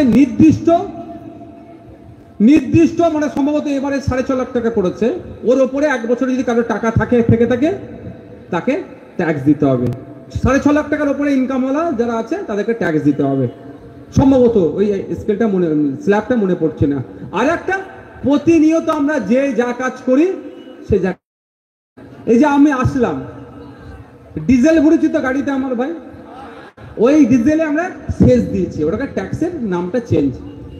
ওটা বাবু আস্তে আস্তে আস্তে বাবু বস না। তো ডিজেল আমরা কিনেছি, পেট্রোল কিনি আমরা, ওখানে ট্যাক্স দিই। প্রতি সকালে ঘুম থেকে উঠে ঘুমানো পর্যন্ত যা কাজ করি আমরা প্রত্যেকটা কাজই ট্যাক্স দিই। সকালে উঠে আমরা কি করি? ব্রাশ দিয়ে পেস্ট লাগিয়ে দাঁত মাজি, তো ওই ব্রাশটা যখন কিনেছেন ও তো আপনি ট্যাক্স দিয়েছেন। মাজনটা কিনেছেন, ট্যাক্স দিয়েছেন। কিভাবে দিচ্ছেন আমি শুধু এই পানির বোতলটা দিয়ে প্রমাণ দেখাচ্ছি। পানির বই বললাম এর দাম কত, এমআরপি দেখে। এমআরপি যেখানে লেখা আছে তার নিচে একটা ছোট্ট করে দেখেন এখানে এমআরপি আছে, ব্যাচ নাম্বার, ম্যানুফ্যাকচারিং ডেট লেখা থাকে, তারপরে এমআরপি, তারপরে ইনক্লুসিভ অফ অল ট্যাক্সেস লেখা থাকে, একদম লাস্টের লাইনটা। আমরা অনেকে এটাকে ভাবি না কি লেখা আছে, ইনক্লুসিভ অফ অল ট্যাক্সেস, সমস্ত ধরনের ট্যাক্স দিয়ে এটা 10 টাকায় আমি সর্বোচ্চ বিক্রি করতে পারবো। এই ট্যাক্সটা একটা রাজ্য সরকারের কাছে থাকে, একটা কেন্দ্র সরকারের কাছে। কেন্দ্র সরকারের যে প্রজেক্টগুলো আছে যেমন 100 দিনের কাজ, কেন্দ্রীয় আবাস যোজনা, যে প্রজেক্টগুলো আছে, বা আর্মিদের খরচা বহন যা হয় এর টাকা থেকে সেখানে যায়। আর স্টেট সরকারের কাছে যেটা থাকে সেটা কি হয়, স্টেটের যে প্রজেক্টগুলো স্পেশাল, লক্ষ্মীর ভান্ডার, কন্যাশ্রী, রূপশ্রী, যেগুলো স্টেটের আছে সেগুলো তো হয়। এবার বলুন, আজকের পর থেকে যদি জ্ঞান দেয় আমাদের সরকারের নিচ্ছ আর আমাদেরকে ভোট দিচ্ছ না, আমাদের বিরোধিতা করছো, তার উত্তর দিতে পারবেন তো? কি উত্তর দেবেন? কি উত্তর দেবেন? মুর্শিদাবাদ থেকে 21টা এমএলএ দিলাম আমরা মুর্শিদাবাদবাসী, তারপরেও আমাদেরকে একটা হাফ মন্ত্রী তুলা দিয়েছিস না? ওই হাফ মন্ত্রী যে গাড়িটা চড়ে ঘরে গভর্নমেন্ট অফ ওয়েস্ট বেঙ্গল লেখা আছে, ওই গাড়িটা আমাদের ট্যাক্সের টাকায় কেনা, এটা মাথায় রাখিস। বেশি যদি বলিস তোদের তাহলে ওই গাড়িটাও গণতান্ত্রিক প্রক্রিয়ায় কেড়ে নেবো আমরা। পারবেন বলতে তো নাকি? আমি বুঝাতে পারলাম কি আপনাদের? আপনার এলাকার যিনি এমএলএ সাহেব কত টাকা পাই মাসে জানেন? হ্যাঁ, শুনেছো তো? হ্যাঁ, সচেতন হতে হবে। ওই 1,21,000 টাকা কোথা থেকে এসছে? মমতা ব্যানার্জি দিচ্ছে না, মোদি পাঠাচ্ছে। যে আমিরুল সাহেবকে, নওশাদ সিদ্দিকীকে, মমতা ব্যানার্জিকে, শুভেন্দু অধিকারীকে, তারপরে বলুন না ইমানি বিশ্বাস যিনি আছেন, এদেরকে কি তুমি মমতা ব্যানার্জি পাঠাচ্ছে নাকি? মোদি পাঠাচ্ছে মাসে মাসে? আপনাদের ট্যাক্সের টাকা থেকে আসছে। সুতরাং যারা আজকের পর থেকে বলবে আমাদের সরকারের নিচ্ছ আর আমাদের সরকারকে ভোট দিচ্ছ না, উল্টে বলবে এই যে শামশেরগঞ্জের বিধায়ক, ফারাক্কার বিধায়ক, ভাঙড়ের বিধায়কের যে 1,21,000 টাকা মাসে পাচ্ছে, ওটা আমরা দিচ্ছি রে। আবার তুই আমাকে গল্প শোনাচ্ছিস? যদি আমি 1,21,000 টাকার 21 পয়সা নিজের জন্য নিইনি, আমি খরচ করে দিই। কেউ যদি নিজের জন্য নেয় সে অপরাধ করবে না। এতেও যদি না চুপ হয় তখন কি বলবেন? এতেও চুপ করলো না, তাও বলছে। নবান্নের 14 তলাটা দেখেছেন? কাদের টাকায় তৈরি? আমাদের টাকায় তৈরি। 14 তলায় মমতা ব্যানার্জি বসেন, একদম 14 টপ ফ্লোরে। ও রুমটা যেহেতু সূর্য থেকে একটু কাছে, তো ওই জন্য চিল এসি চলে। আরে 14 তলা সূর্য থেকে কাছে হবে না? প্রথম তলায় যে হবে। আমি ভুল বলছি ভাই? নিচে থেকে 14 তলা, তো নিচের তলাতে যত সূর্য যতটা কাছে হবে, 14 তলাতে আর একটু কাছে হবে না? তো ওই জন্য রোদটা হয়তো বেশি লাগতে পারে হয়তো। হ্যাঁ, স্বাভাবিকভাবেই। তো উনি যে রুমে বসেন সেই রুমের যে এসিটা চিল এসি থাকবে, স্বাভাবিক। তো ওই চিল এসি লাগাতে ঠান্ডা হওয়ার জন্য এসিটা কিনা হয়েছে কার টাকায় জানেন? আপনাদের পাড়ার যিনি আছে, তো এরকম অনেক গরিব মানুষ ভিক্ষা করে খায়, আছে তো? ওই যিনি ভিক্ষা করেন তার ট্যাক্সের টাকায় মমতা ব্যানার্জির 14 তলার এসি কিনা হয়েছে, এটা মাথায় রাখবেন। আর ও আপনাকে জ্ঞান দিচ্ছে আমাদের সরকার করে। সরকার তো আমাদের, আমরা তো সরকার বানিয়েছি। 5 বছরের জন্য সুযোগ দিয়েছি, 5 বছর পরে টেনে ফেলে দেবো, তাই না? আপনি এমপি এমএলএ তো আপনি বানিয়েছেন। 5 বছর পরে যদি না পছন্দ হয় এমপি এমএলএ তৈরি হতে পারবে? 5 বছরের জন্য সরকার আপনি তৈরি করেছেন, কিন্তু সরকার হয়ে যাবার পরে আপনাকে কি করছে? তাড়িয়ে দিচ্ছে। আপনারা সজাগ সতর্ক থাকুন। আজকে আপনার পাড়া আপনার সমাধান, দুয়ারে সরকার, এটা করতে বাধ্য কিন্তু আইএসএফ এর সংযুক্ত মোর্চার এক বিধায়কই। আমি বলেছিলাম আর একটু সজাগ সতর্ক হন। আপনাদের কথা দিয়ে যাচ্ছি, যদি আপনারা সজাগ সতর্ক হন, দেখবেন আগামী দিনে অফিসাররা আপনার বাড়ির দরজার সামনে দাঁড়িয়ে সমস্যা সমাধান করবে। এখন পাড়াতে করছে না? পাড়াতে করছে তো। আর একটু শক্ত হন, আর একটু শক্ত হন। আপনার দ্বারে এসে অফিসাররা বলবে হ্যাঁ বাবু এই এই এই হয়েছে, আমি এসডিও, আমি বিডিও, আমি অমুক তমুক এসেছি, আপনার কি সমস্যা বলুন, আমি সমাধান করব। সেই দিনটা আপনারা কি উদযাপন করবেন না? একটা সময় বিডিওতে গেলে তাড়িয়ে দিত, এখন বিডিও কোথায় এসছে? আপনার পাড়াতে চলে এসছে আইএসএফ এর চাপে পড়ে। আর একটু চাপ দেন, আপনার বাড়ির দরজায় আসবে বিডিও। এগুলো মাথায় রাখবেন, একটু মাথায় রাখার জন্য যেন বলছি। দেখুন, ভোট যখন আসে, ভোট প্রচারে যখন যাই, আমাদের ক্যান্ডিডেট যায় যদি বাকি সবাই, হ্যাঁ, বয়স্ক দেখলে দাদু কেমন আছো পায়ে হাত দিয়ে সালাম করে নিতে চাই না? হ্যাঁ, ঠাকুমা কেমন আছো, দাদি কেমন আছো, নানা কেমন আছো, খালা কেমন আছো, ফুপু কেমন আছো, চাচি কেমন আছো, মাসি পিসি কেমন আছো করবে, আর ওকেই যখন আপনি ভোটটা দিয়ে দেবেন, ওর হাতে যখন সার্টিফিকেটটা চলে যাবে, আপনি আপনার ছেলে কলকাতার কোনো একটা হোস্টেলে থাকবে, একটা রেসিডেন্স সরকারি হোস্টেলে থাকবে, একটা রেসিডেন্সিয়াল সার্টিফিকেটের প্রয়োজন হয়, বা ডিস্টেন্স কতটা একটা এমএলএ যদি লিখে দেয় তাহলে ওটা অ্যাপ্রুভ হবে।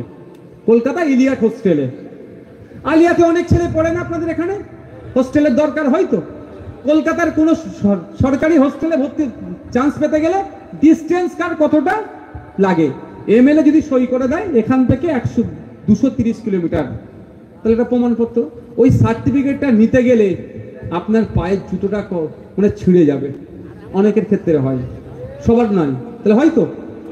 কিন্তু ওই এমএলএ যখন এমএলএ ছিল না, আপনার পায়ে হাত দিয়ে নমস্কার দোয়া নিয়ে যাওয়ার চেষ্টা করেছিল, কিন্তু এমএলএ হয়ে যাওয়ার পরে আপনি যখন আবার সার্টিফিকেট আনতে চাইছেন আপনাকে চিনতে পারছে না, মানে আপনার সচেতনতার অভাব।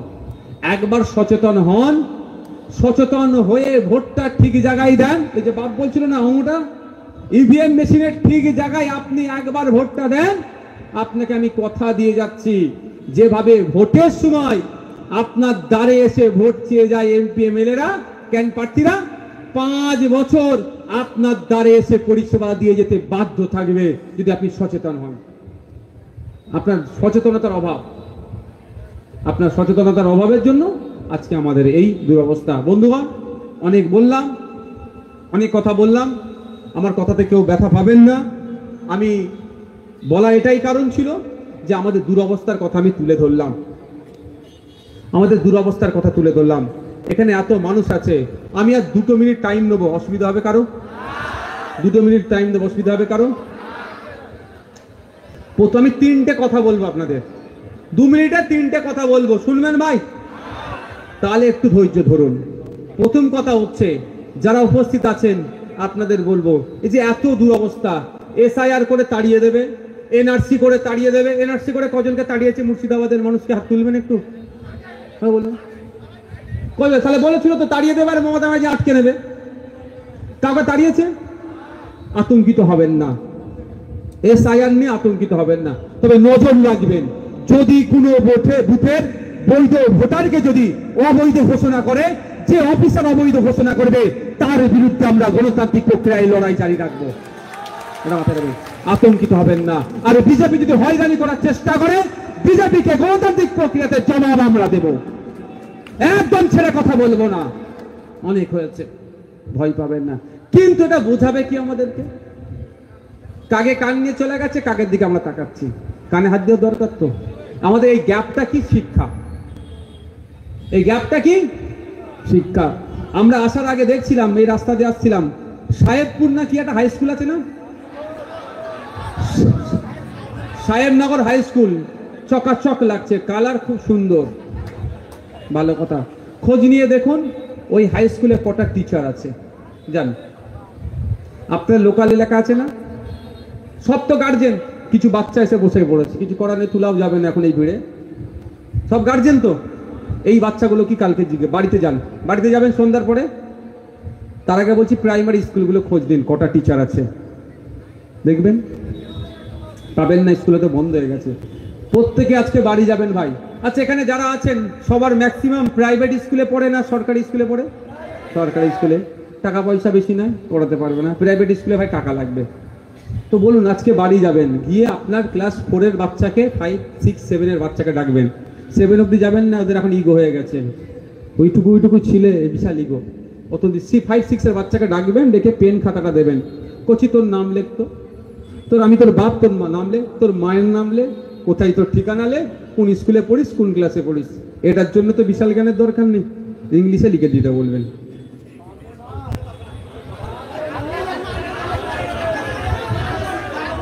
পারবে? আপনি ভোটার, আপনার ছেলে পারবে না। আর খলিলুর রহমানের ছেলে পুলেদের খোঁজ নিন, আবার সে খলিলুর রহমান ঘুরে ফিরে। আমার এত রাগ হতুনি, কাল থেকে আমার মাথা প্রচন্ড গরম।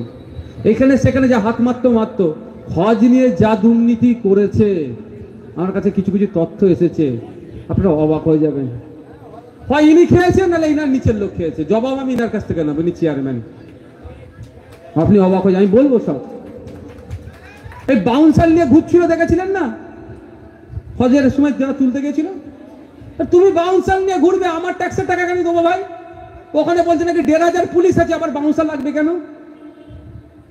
কটা বাউন্সার ছিল? খানকুড়ি মনে হবে, এক এক দিন 80টা করে 70টা করে বাউন্সার দেখিয়েছে, মানে বাকি মালটা।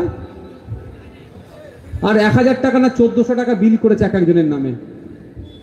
একটা পুলিশ পেতে গেলে সম্ভবত 2200 টাকা দিলে হয়ে যায়, যে পুলিশ গুলি চালিয়ে দিতে পারবে। সেই জন্য একটু রাগটা হয়ে আছে, বুঝতে পারো, ওই জন্য এতবার নাম বেরিয়ে যাচ্ছে। আচ্ছা, কোন জায়গায় যাচ্ছে? না, খলিলুর রহমান সাহেবের ছেলের প্রাইভেট স্কুলে পড়ে না সরকারি স্কুলে পড়ে? ছেলে মানে নাতিপুতি, মানে বুঝতে পারছো তো, ওনার তো ছেলের বয়স আমার থেকে বড় হবে, নাতিপুতি। তাহলে ওনার ছেলে সরকারি স্কুলে পড়ে না বেসরকারি স্কুলে পড়ে? আপনার ছেলেরা যারা খলিলুর রহমান সাহেবের হয়ে ভোটের সময়, লোকসভা ভোটের সময় ভোট করালেন, সব কোথায় পড়ে? বেসরকারি, সরকারি স্কুলে। আজকে ঘরে যাবেন আপনাদের বাচ্চাগুলোকে, 3-4 বাচ্চাকে ক্লাস 1-এর অঙ্কের বইটা খুলে দেবেন, বাবু অঙ্কের অঙ্কটা কত? 90টা ছেলে ফেল করবে, দেখবেন মিলিয়ে নেবেন। 5-6-এর বাচ্চাকে পেন খাতা দিয়ে ইংলিশে লিখতে বলবেন, 90টা ছেলে পারবে না। ক্ষতি কার ছেলের হচ্ছে? নেতাদের ছেলের হচ্ছে না গরিবের ছেলের হচ্ছে? ভোটারদের ছেলের ক্ষতি হচ্ছে। তাই আমি আপনাদের বলবো, একবেলা খাবেন না, রোজা থাকবেন, উপোসে থাকবেন, ছেলে মেয়েগুলোকে উচ্চ শিক্ষায় শিক্ষিত করুন।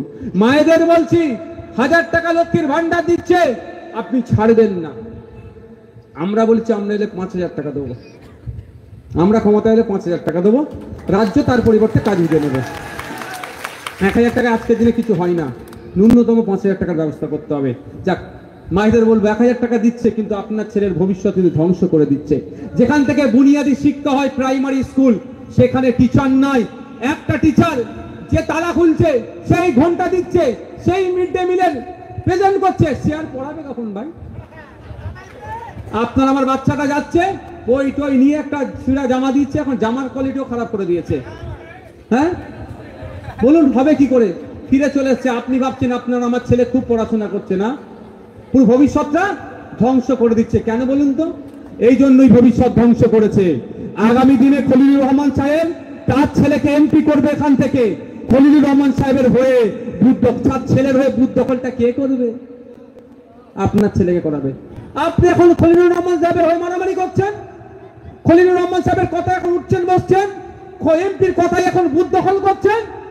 এমপির ছেলে কালকে এমপি হবে, আবার তার হয়ে বুথ দখলটা কে করবে? আপনার ছেলে যদি পড়াশোনা করে ফেলে, বুথ দখল আর হবে না। তাহলে খলিলুর রহমান সাহেবের ছেলে এমপি নাও হতে পারে।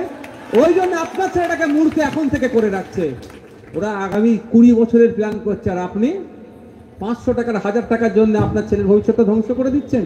তাই অনুরোধ, আপনার ছেলেগুলোকে আপনারা কি করবেন? উচ্চশিক্ষায় শিক্ষিত করবেন। দ্বিতীয় কথা হচ্ছে, আমি প্রশাসন নিয়ে অনেক কথা বলি, দিনের শেষে বলছি, প্রশাসন আমাদের সামাজিক বন্ধু, পুলিশ আমাদের শত্রু নয়। পুলিশের ভিতরে থেকে যারা আরএসএস কে মদত দিচ্ছে, বিজেপি কে মদত দিচ্ছে, আইনের বাইরে কাজ করছে, তোলাবাজি করছে, দালালি করছে, পার্টির হয়ে তৃণমূলের হয়ে দালালি করছে, তাদের বিরুদ্ধে আমাদের লড়াই চলবে। কিন্তু পুলিশ আমাদের সামাজিক বন্ধুটা মাথায় রাখবেন। পুলিশের সাথে আমরা কোনোভাবেই লড়াইয়ে জড়াবো না, বরঞ্চ আমরা পুলিশকে কি করব? সহযোগিতা করব। এটা মাথায় থাকবে। কোন একটা ঘটনা ঘটে গেল, পুলিশ এসেছে, তার উপরে আক্রমণ করে দেওয়া, এইগুলো কিন্তু চলবে না। সে তারও বাড়িতে মা থাকতে পারে, তারও বাপ থাকতে পারে, তারও বাড়িতে বাচ্চা আছে, তার উপরে আক্রমণ করলে, ক্ষতি হলে তার বাচ্চা, তার পরিবার আতঙ্কিত হবে। তাই আমার বলার বক্তব্য, পুলিশ প্রশাসনকে আমরা কি করব? সর্বদা সহযোগিতা করব, যাতে করে একটা সমাজ ব্যবস্থা সুষ্ঠুভাবে পরিচালিত হয়। সকলে ভালো থাকবেন, সুস্থ থাকবেন। 3 নম্বর পয়েন্টটা হয় একটু খারাপ লাগতে পারে। আপনারা কোনোদিন দেখেছেন মমতা ব্যানার্জির সাথে শুভেন্দু অধিকারী হাতাহাতি লড়াই হতে?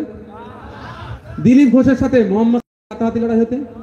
ফিরাদ হাকিমের সাথে সুকান্ত মজুমদারের হাতাহাতি লড়াই হতে? আপনার রাজ্যের কংগ্রেসের নেতা, আপনার জেলার অধীর বাবুর সাথে অভিষেক ব্যানার্জির হাতাহাতি লড়াই হতে? কোনোদিন দেখিনি, আর দেখতে আমরা চাই না। তাহলে আপনাদের এত চর্বি কেন? কংগ্রেস করেন তো কি হয়েছে?